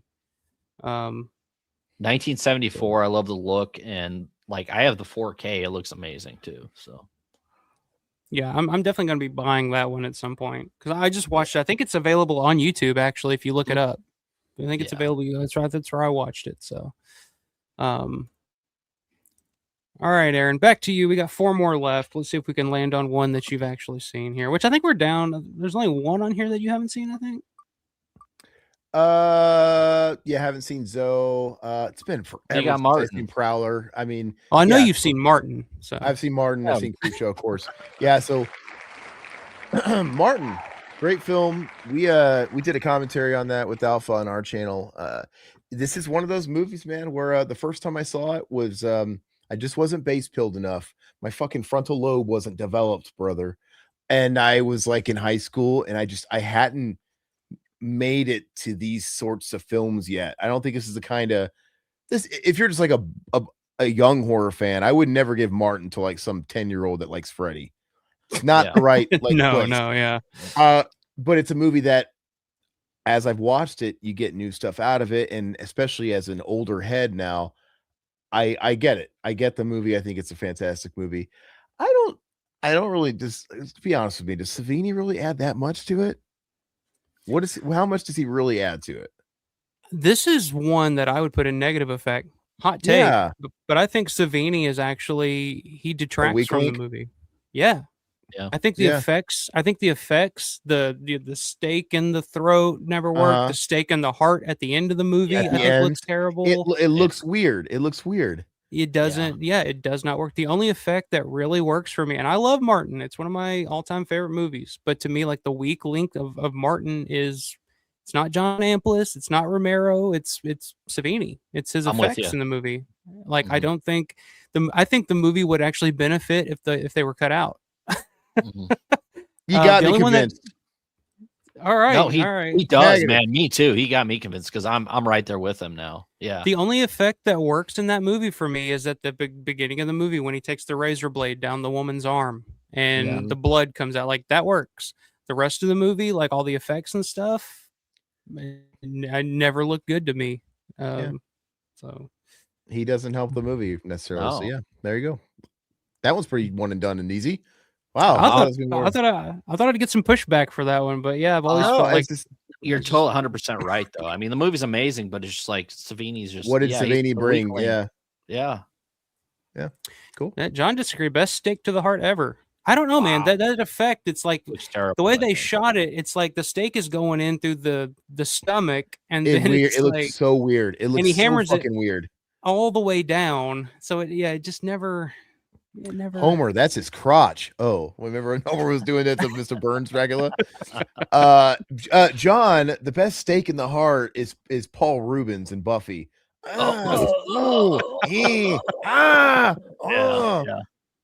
John says, That so was you my think he was a humor. real vampire or just crazy? I think he's just crazy. I think he's just a Crazy. product of his environment. You know, the religious upbringing and being told from the time he was born that he was cursed with this Nosferatu curse. And, you know, that's my take on it. R.I.P. Abby, because she was a bombshell. Yeah. Master Fondler says those effects worked back in the day and were shocking. It's only on repeat views that it seems to show. Yeah. I don't know. Yeah, it just I've never, like I said, I think the movie it's out of all of these, it's the only movie that I think if the effects were cut out, it would benefit the movie. Like I don't, So, yeah, Steven, what do you got to say now? Steven's always giving me shit because I will defend fucking Martin as long, until the day is long. But he's like, I could have so much fun ribbing Alpha here, but I won't. The special effects serve the film, in my opinion. I believe Romero wanted a more low key approach to the work. It's not that it was low key though. It's the fact that the low key was bad. It's the stake in the stomach. Yeah, it's like it's the effects didn't work. But Yeah. I mean, it was Savini trying something new. He was starting to brand. I mean, this was the beginning of his experimentation into what would be Dawn of the Dead, Friday the 13th, like trying these magic tricks. Mhm. But when he was doing Martin, he didn't quite have it yet. He didn't quite figure it out yet. And it's budgetary too. They didn't have a huge budget to really do a whole lot on Martin. So, it's saying Martin, hate to say it, but zero effect. The next stab looked fake. You could tell the stake was not in Martin's chest, but the movie's top tier. I agree. Yeah, I agree. That Paul Rubens comment from Edward is funny. Pulling on his steak, all right. Yeah, you could have seen him on 42nd Street behind you too, dude. There you go. He was in the theater next door. He got Coach Spinella, man. He got busted in Florida. That's not fair. But that's a hot take. Never been crazy about the Lost Boys. It's interesting. Wow. Okay. It's one of the best vampire movies. It's great. Yeah. Corey Haim's bedroom. Did I decorate it? I love it. Where he's got all just like the shirtless dudes everywhere. So funny. All right, 3 more. Todd, we are on you, I believe. Okay. So we got Prowler, Creep Show, Killing Zoe. And we're going to be Roger Avery's 1993 bank robbery film, Killing Zoe. What do you think? Okay, Killing Zoe. I rented this back in the day. Memorable cover. Eric Stoltz is in it, of course. And you know what? I found it fine. Like, I'm not a huge mark for Killing Zoe. I know a lot of people actually like it, but when it comes to like effects and everything, it really, I mean, was there a ton of effects when it comes to this? I mean, there's a lot of like gunshot wounds and stuff like that, but it's not really memorable when it comes to Savini's work in this. Was there something? I can't think off the top of my head. The only thing, I just watched it the other night. The only thing in it is the security guard that gets blown up in the vault. Okay, yeah, and Stoltz walks over to him and he's like, begging him, he doesn't want to die. The effects on the burned security guard looked pretty cool. But outside of that, it's just a bunch of squibs and blood, basically. It's pretty bloody at the end. But outside of that, there's not a lot there, Savini wise. No, and I do remember like renting this and VHS cover, but back when I watched it, it really didn't affect me. So what was your take on the film itself, watching it now, Alpha? Was it? I liked it quite a bit. It felt like Dog Day Afternoon on designer drugs. Okay. It was like Dog Day Afternoon on angel dust or something. Like, and it's funny because it's almost like that's what they were going for. Roger Avery was kind of going for that with when they're robbing the bank and everything starts going to shit, and the main bank robbers trying to do all the stuff, like, talking to the police on the phone and trying to make demands and stuff, and the police shoot it down, and they're just like, no, it's not going to happen. We're coming in. We're killing everybody. It's like everything that they kind of do in Dog Day Afternoon is just like, that doesn't work here. That doesn't work here. So it's like, it had that vibe, but it was like if everything in Dog Day Afternoon went to shit. I like this. I like the score to it. Like I said, the drug sequences in it are kind of interesting and kind of relatable if you've ever experimented with any of that shit. Not saying that I have, but I've had moments like that on certain things, but never heroin or anything. So I like the movie quite a bit. I just don't think I didn't think Savini added much to it. Personally. And I need to go back and rewatch it for the movie itself because it's been years since I've seen that film. So I will put that on my list and I'll get back to you on what I actually thought exactly about the film. Yeah, Zoe has a 0, says Ed. He's not a fan. Mass Fondler says Savini did that burn makeup out of his kit, no prosthetics. Interesting. I didn't know that. It looks great though. I mean, that's the one thing that stood out. I was like, man, yeah, Savini was kind of in his bag there. And yes, speaking of Ron Jeremy, Ron Jeremy's surprise cameo in Killing Zoe had us in hysterics in the theater back in the day. That's true. He does have a surprise cameo. Steven says, love this movie, but never knew Savini did the effects. This came out during the height of Pulp Fiction mania, so Savini wasn't the featured attraction. I'd put it in the minimum category. Yeah, this was 93, so this was like right before Pulp Fiction, right after Reservoir Dogs and Natural Born Killers, and right around that time, absolutely. Yeah. So where would you put it? I'll throw it in. Let's do high 0 effect. I'll throw it there. Before or after Trauma? Before Trauma. Yeah. Okay. No. I'm sorry. No. No, you can throw it. The other one. Here? No. Ahead of Trauma. He wants it number 1. Yeah. Okay, there we go. Okay. Yeah. All right. I was like, wait a minute. Where are we going? Because I'm not a huge fan of Trauma, so. All right. 2 left. I get next one's for me, and whatever's left over, Aaron, you get final say. Creep Show or the Prowler? Oh, it should have went back to me. It's all right. It's okay. All right, this one can go to you. We'll let you. I think it skipped me because I Oh, that's right. Thank God. Creep Show. Hell yeah. Creep Show's amazing. It's incredible. And let me think. What are the standout effects in this? I'm trying to go through the stories here. We got Ted Danson and the beach. That one. We got go through them again because I mixed them up with 2. 2's got the Indian. 2's got the raft. Help me out. We just did a commentary for this. We got Stephen King. The plant. The roach. Cool. The final one. Creeping up on you with E.G. Marshall. The roach effects. That's right. The thing about Creep Show, the interesting thing about Creep Show, I mean, this was kind of Savini's first attempt at not doing just kind of like your typical splatter stuff. He was more into creature effects and stuff like that. So he was really kind of out of his, out of his comfort zone in Creep Show too. So I love it. I love the movie. I love the stories. I love the effects. I like, if you remove that shit from it, they wouldn't have been as good. Now, whether or not somebody else could have did them the same justice, I don't know. I'm gonna give it. And you guys might have to talk me out of this or change my mind. I'm gonna give it a high minimal. Oh, I go maximum for this. You think maximum? Oh yeah, I'd go maximum. Yeah. All right, go maximum. Yeah. I didn't take a lot of talking you out of it. Yeah, well, because I'm on I love the movie so fucking much. I'm just trying to play by these damn rules. You look at zombies. You look at Ted Danson. You look at the Stephen King, the shotgun blast. I mean, that whole scene. I could bury Ted Danson into some sand, but not in the water. Father's Day. Cool. Father's Day looks cool too, man. I love it. Did they really dunk like fucking Ted Danson in water under like upside down or what? They did. Yeah. They put him in a tank. They put him in a tank and they shot that scene. And then as soon as it was over, they had guys there with fucking masks that gave him oxygen and quickly, it's crazy that they were able to talk Ted Danson into doing something like that. But that was before he was Ted Danson. He was a nobody. This was pre-Cheers.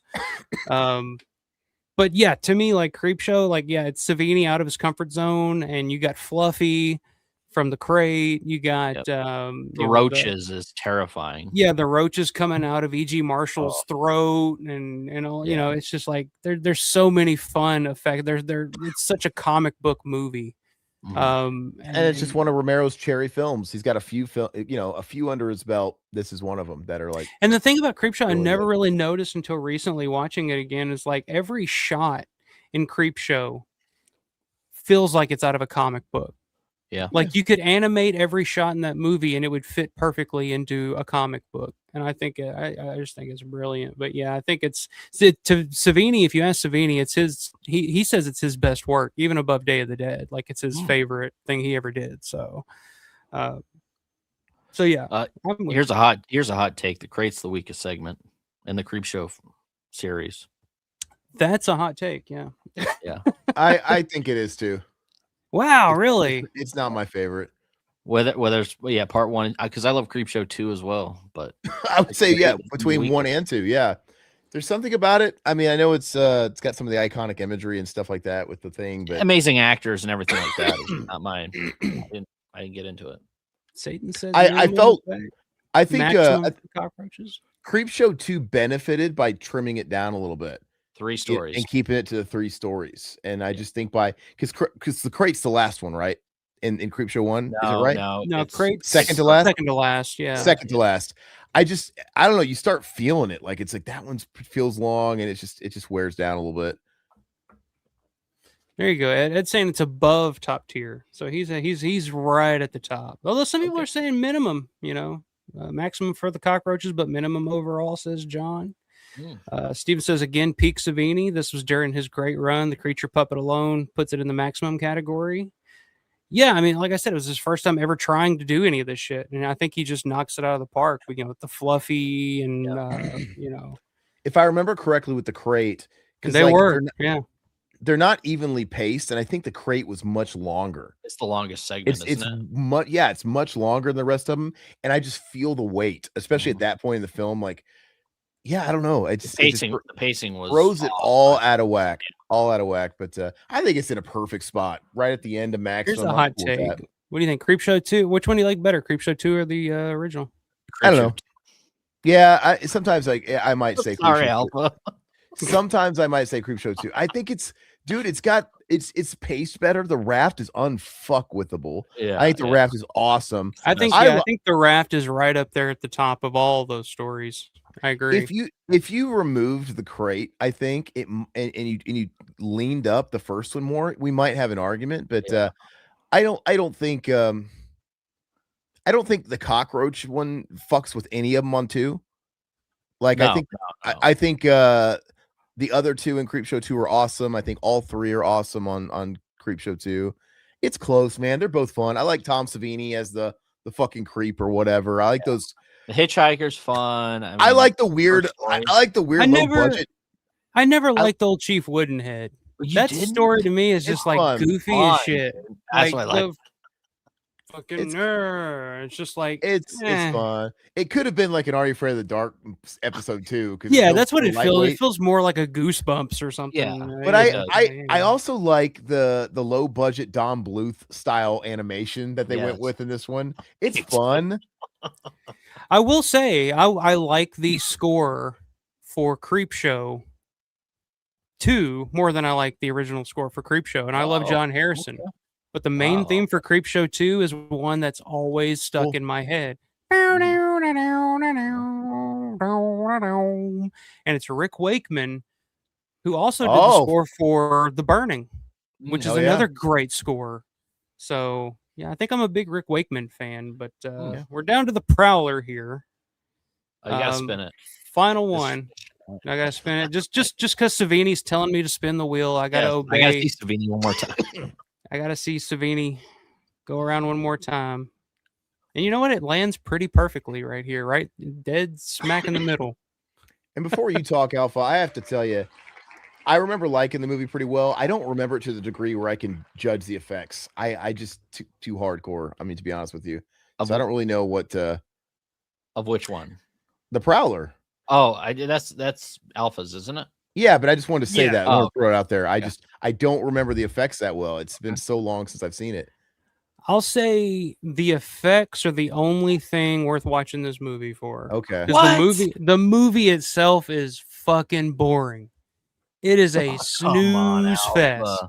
It is 90 minutes of people walking slowly around and looking around, and it's like, I get it. Like, that's why they did all these movies back in the day, because they had no money to do too much, so they could just shoot people just slowly walking through a house, blah, blah, blah. But man, the movie itself is hard to watch. But the effects are amazing. help Great. it. The effects help it. Yeah. Does it?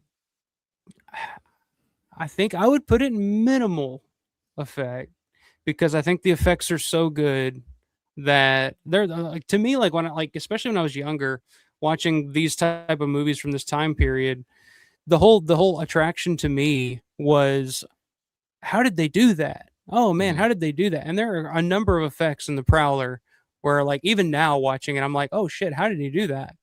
Like the underwater when the girl's getting her neck cut, and the fucking thing is in her throat, and you see the blood coming out. And to me, it's like, okay, I don't see how they did that, So it's really well done. The effects are really well done, but the movie itself, and Todd, I'll turn the floor over to you so you can try to convince me otherwise, but the movie itself is hard to fucking get through.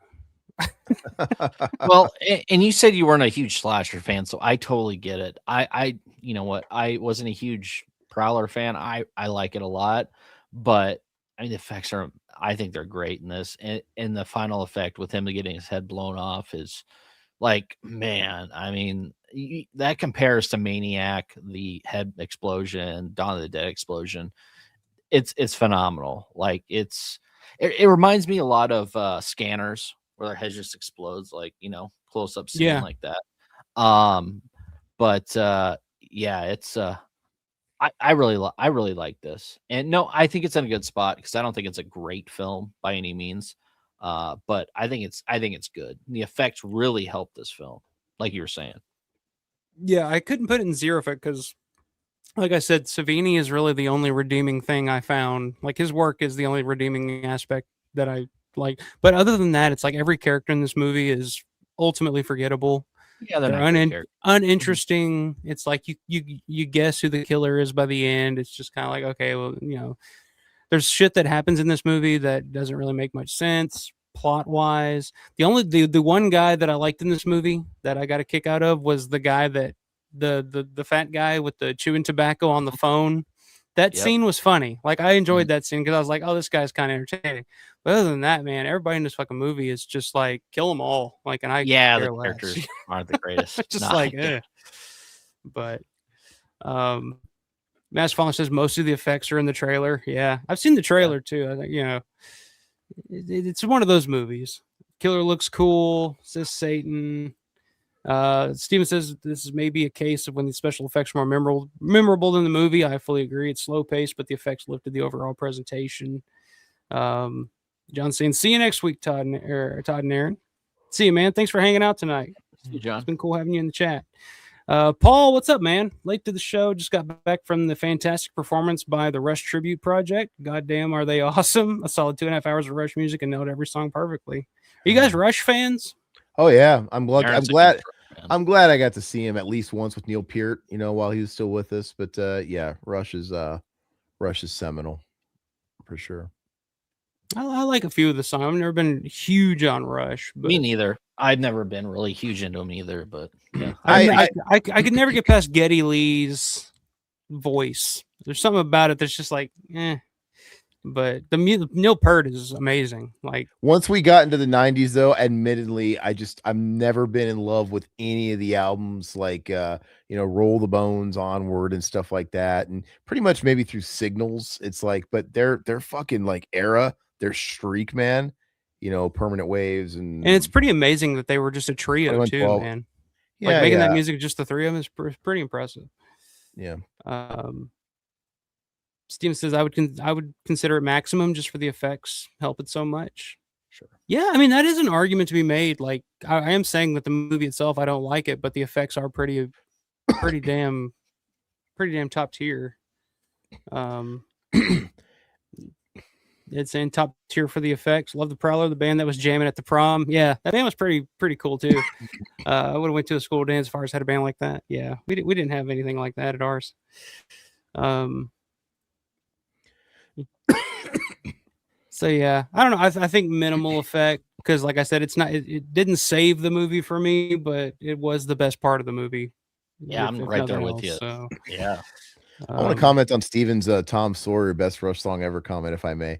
I hate to be that guy because I know Moving Pictures is like their biggest album, and it's you hear Tom Sawyer, you hear Limelight, those are the songs you really hear on the radio a lot. It is their best album. I don't give a fuck. It might be cooler to say Hemispheres, or it might be cooler to say, dude, it's sonically such an amazing record. Everything about it's perfect. I don't care. It's their Black album, kind of, but I don't care. It's great. Fantastic. Yeah, I'm with you, John. Getty can't sing for shit. Yeah, You wouldn't want to hear. You wouldn't want to Not hear for his voice. You would not want to hear his voice in any other context outside of Rush. But in Rush, it works. Can you imagine him singing at church, or anything else? Dude, I didn't like hymnals, yeah. when I first heard Rush when I was younger. I'm like, yeah, I couldn't get past the voice either. But I don't know. Once one of their records clicks for you, it just kind of clicks. It just I can't explain it. Dave Mustaine can't sing worth shit. No, that's and we were flating his ass earlier. That guy can't sing. I love this stream. We got Elvis singing Dave, and we got Elvis singing Getty. So this is the perfect stream, guys. Give this a like. Y'all just got to get me to a fucking karaoke bar and let me go to town. Look, Getty's got chops. You just don't like the register of his voice. It's kind of off-putting. He can actually. I think he sings way better than fucking Dave through the nose Mustaine. I mean, that guy doesn't sing. Yeah, he doesn't sing.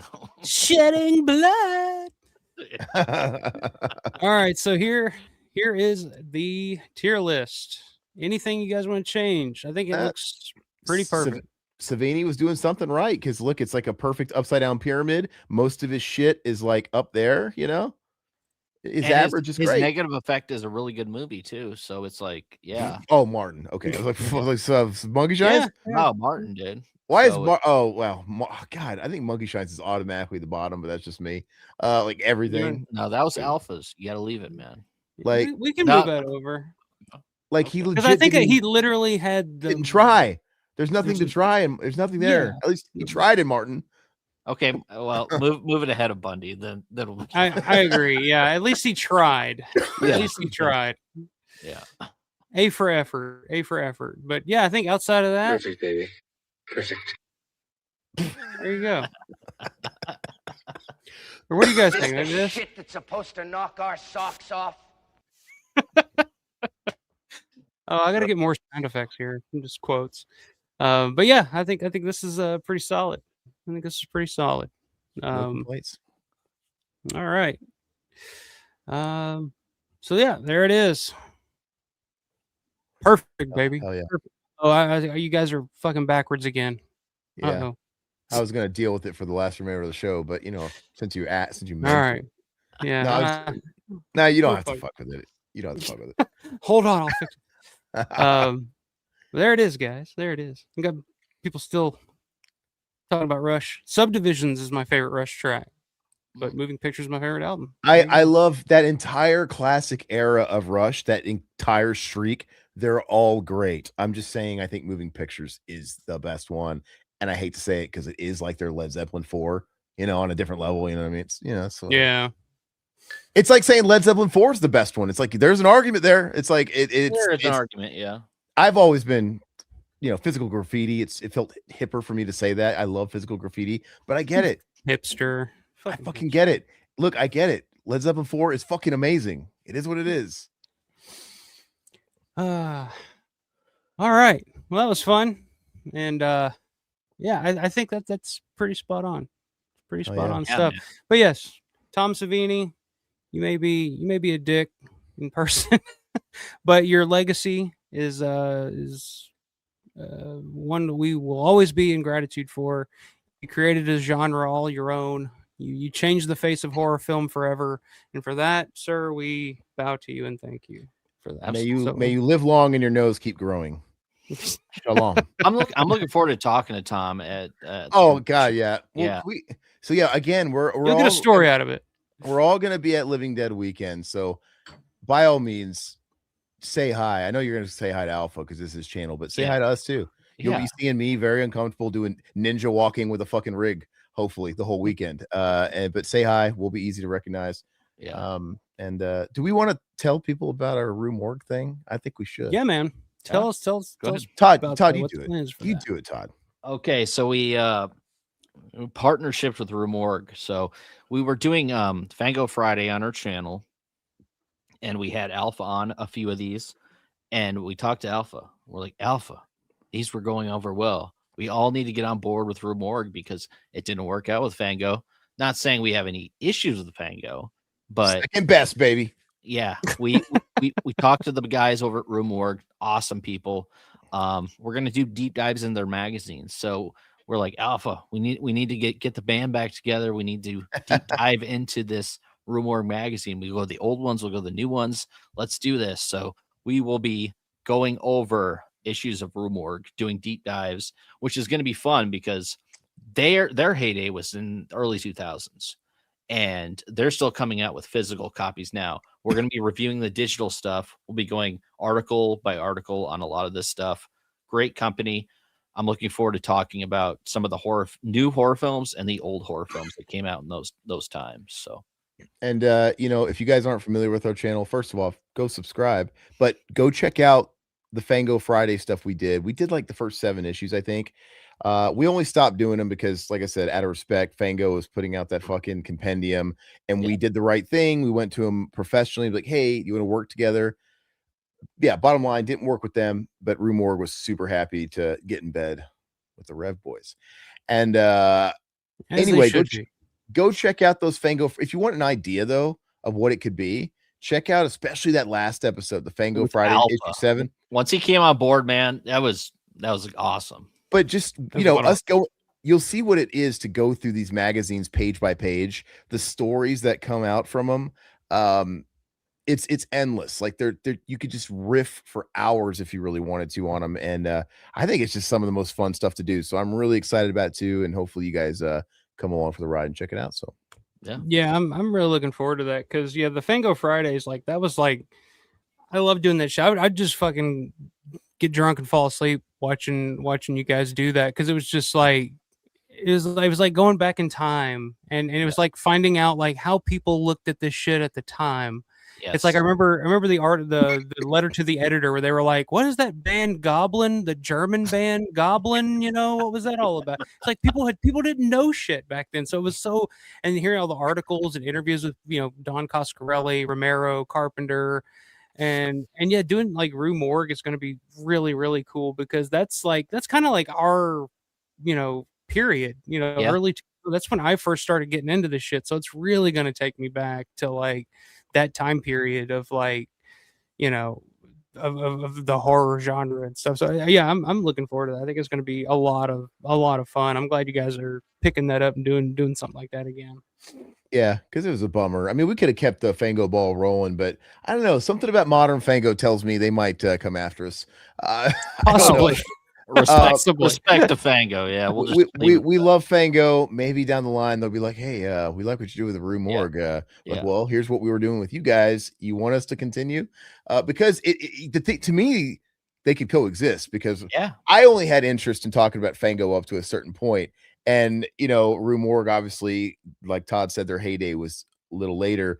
I don't care about anything Fango post buyout. I just don't. Yeah. But we're not going to get the 70s.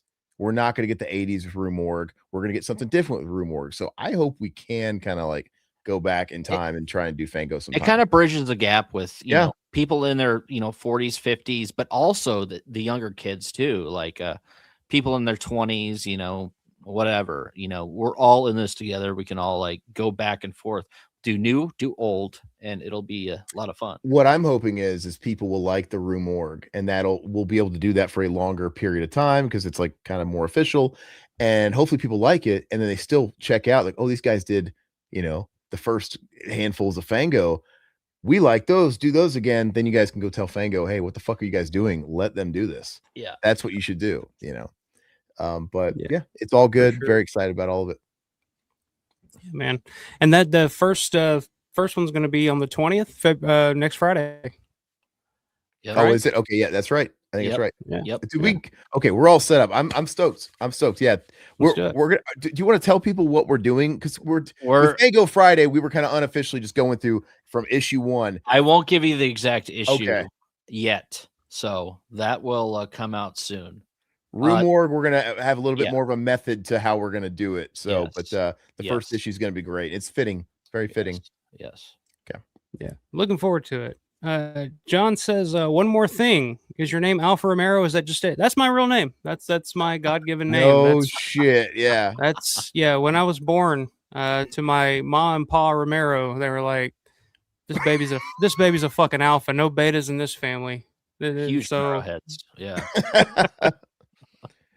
Yeah. So were your folks or any of your family into Romero at all then?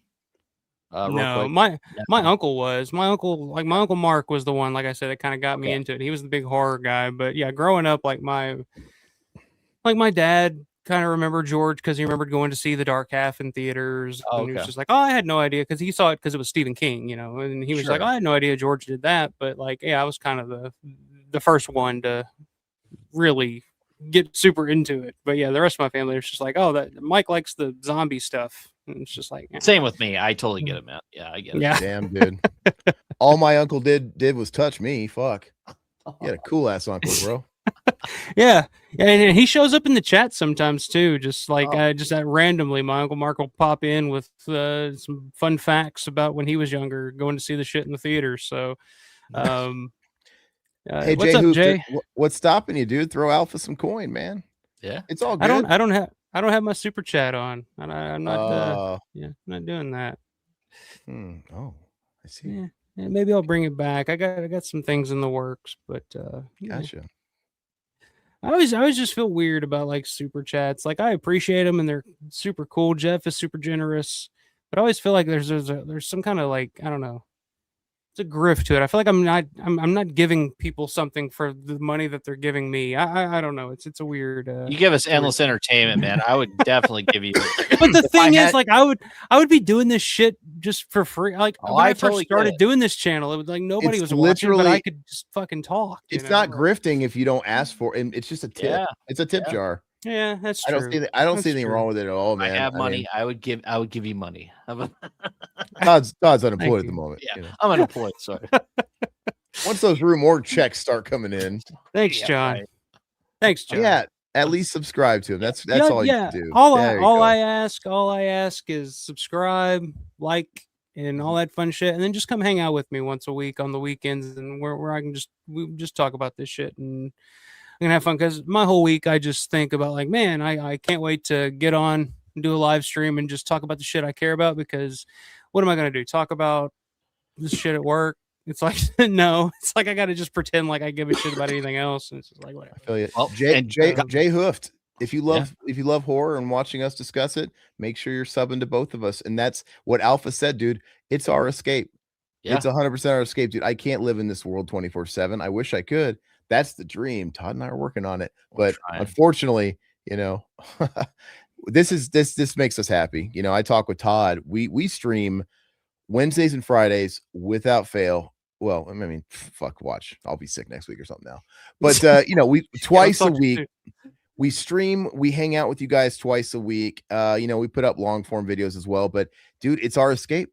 Yep. It's our escape. I mean, like, we've been doing this since 2011. We've been doing it a long time. Look, we're not fucking PewDiePie or whoever's hot. No, I mean, see, like, that's what I never want to, because I see these guys, these fucking YouTubers, and it's like they just eventually their shit is just like, oh yeah, super chat, man, super chat. I'm not gonna engage with the chat unless you send me money, like that type of shit. Like, I see that, and I'm just like, well, I never we don't, dude. We leave that stuff open, but like we would never. We read everything. I talk to everybody. Yeah. I read everything. It's no one's really getting any special treatment. That doesn't happen. The thing that we do though is we do have YouTube membership and Patreon, but that's an extra thank you. I'm a member. I'm a member of the Revival House fucking membership. It's literally like $2.99, and you get bonus commentaries no one else gets that we're making zilch off of. We literally stay up. We stay up on a Friday night way past our bedtime and burn 2 in the morning doing the Fanatic. It's worth it. It's worth it just to see that video of you playing guitar whatever the fuck. Oh, with the Spirit of Black Slayer, The what that music old video, yeah, that it's old worth fucking it just for that. But I'm just saying, like, trust me, it's not like if we're talking dollars for the time put in, dude, YouTube takes a third of everything. Yeah. It ain't That's about true, that. yeah. It's a thank you. So yeah, I mean, I think Alpha, I think It helps us justify to our significant others why we spend so much time and effort doing this shit. It's like, well, honey, I just paid the water bill with such and such a super chat earlier, so you should thank them. No, and they're like, 100% dude. That makes total sense to me. I think there's a way to make yourself not be so bad on it. I mean, there's a nice middle ground for it, man. Can we what is Jay saying? Can you post your links in chat? I'm sure they got to be in the video, right, or something? Or can we post links in chat? I think you can. You can post a link in the chat, or it's down in the description below, or it's actually in the title of this video. It's in the title of the video. Just after the show, click on that. Yeah, I mean, let's see if it actually. I'm curious. Does it actually work? I'll put one there too. Maybe now you can't click them. I don't think you can click them, or maybe I don't think you can. I don't think you can on StreamYard, but I think if you're actually in the YouTube chat, I think it shows up where it's clickable. Yeah, but Revival House, our name, YouTube / it's pretty simple. But hopefully we see you over there, and you'll see Alpha over there too. So there you go. I'll be there. I'll be there. Bonnie Bailey's here for the grift, baby. Hell yeah. Yes. Bonnie is awesome. Bonnie is here for every stream. Doesn't matter what the fuck I'm talking about, what I'm doing. Bonnie is here. She's the fucking best. So to me, a grifter is somebody that wants something for nothing, or it doesn't equal out. Alpha gives entertainment. He hangs out. I mean, he's not expecting it. I'm seeing it a little different than Alpha is. I think Alpha's my favorite YouTuber. He's the one I go to every week where I look forward to his stream. Everybody else, I can care less. So, dude, grifting is a college student putting up a GoFundMe to fund her trip to Cancun or to move to a university. It's like, get daddy to do that. Like, get 2 jobs. That's grifting to me.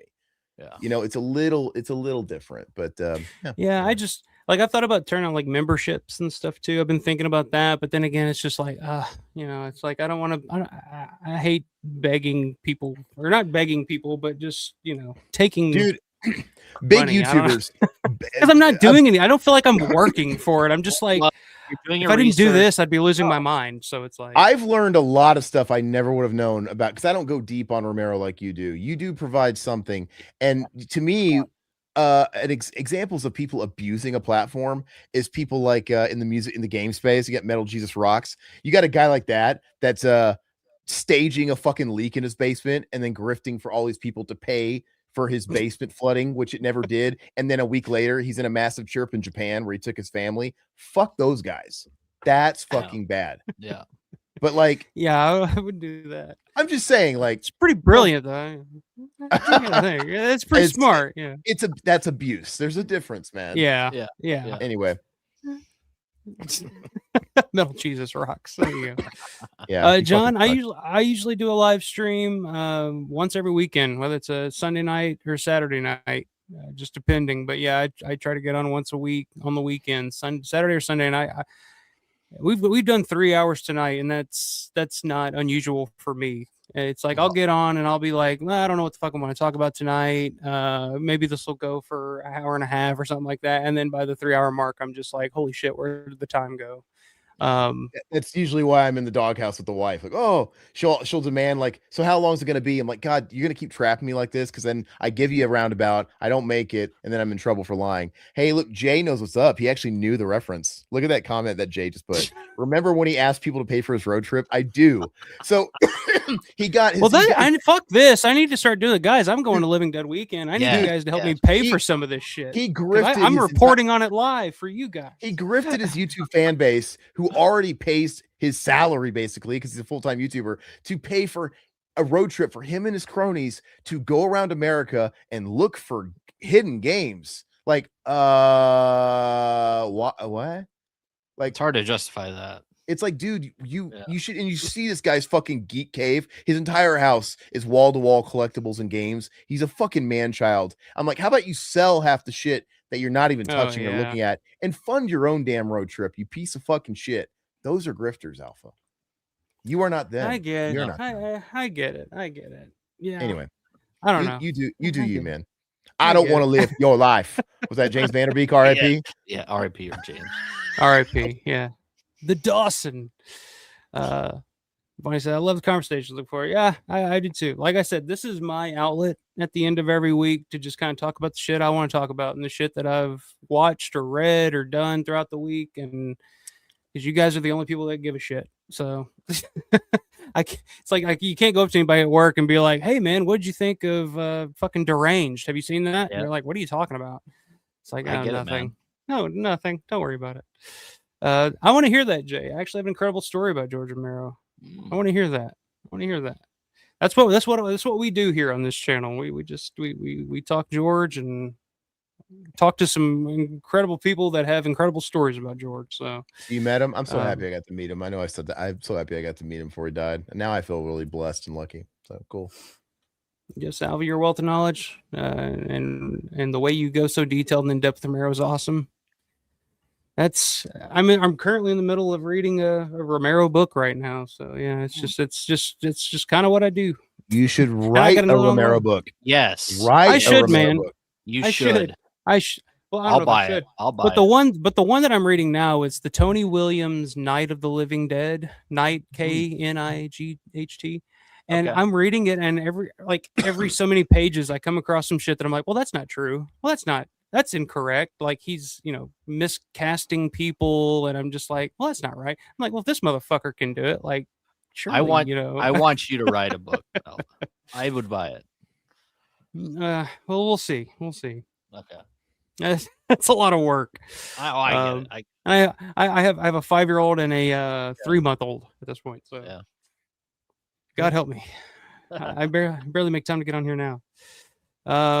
Davey Deathray. That's a cool ass name. What's going on, man? Happy Friday the 13th weekend, y'all. First timer here. Well, good to have you, man.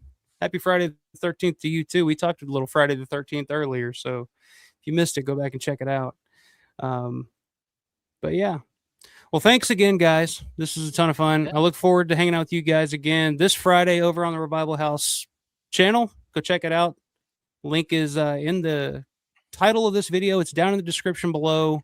Go subscribe to these guys. These are two of my favorite YouTubers right now. I mean, if we can't convince you after this stream, what the fuck can we do? What can we do? Yeah. I will suggest too, go over, check out our commentary with Alpha. We did Martin. So that's a great way to segue because you guys are Romero heads, you're Alpha heads. Go check that out. And then I do suggest checking out the few episodes of Fango Friday, the streams we did. They're great. Yeah. So yeah. Good shit. But yeah, appreciate everybody in the chat. You guys are awesome. You guys have been awesome all night long. Love your input and setting us straight on some of this stuff. But the tier list is the tier list. It is what it is, and it can't be changed. It's set in stone. But yeah, so like the video, subscribe to the channel if you're new, and I'll be back next week. I don't know what the hell I'm doing next week. I'll be on these guys' channel on Friday, but then after that, who the hell knows? I'll be back here talking about some shit. one never knows. You never fucking know with me. But until then, guys, see you guys next time. Stay safe, stay prepared, but always stay scared.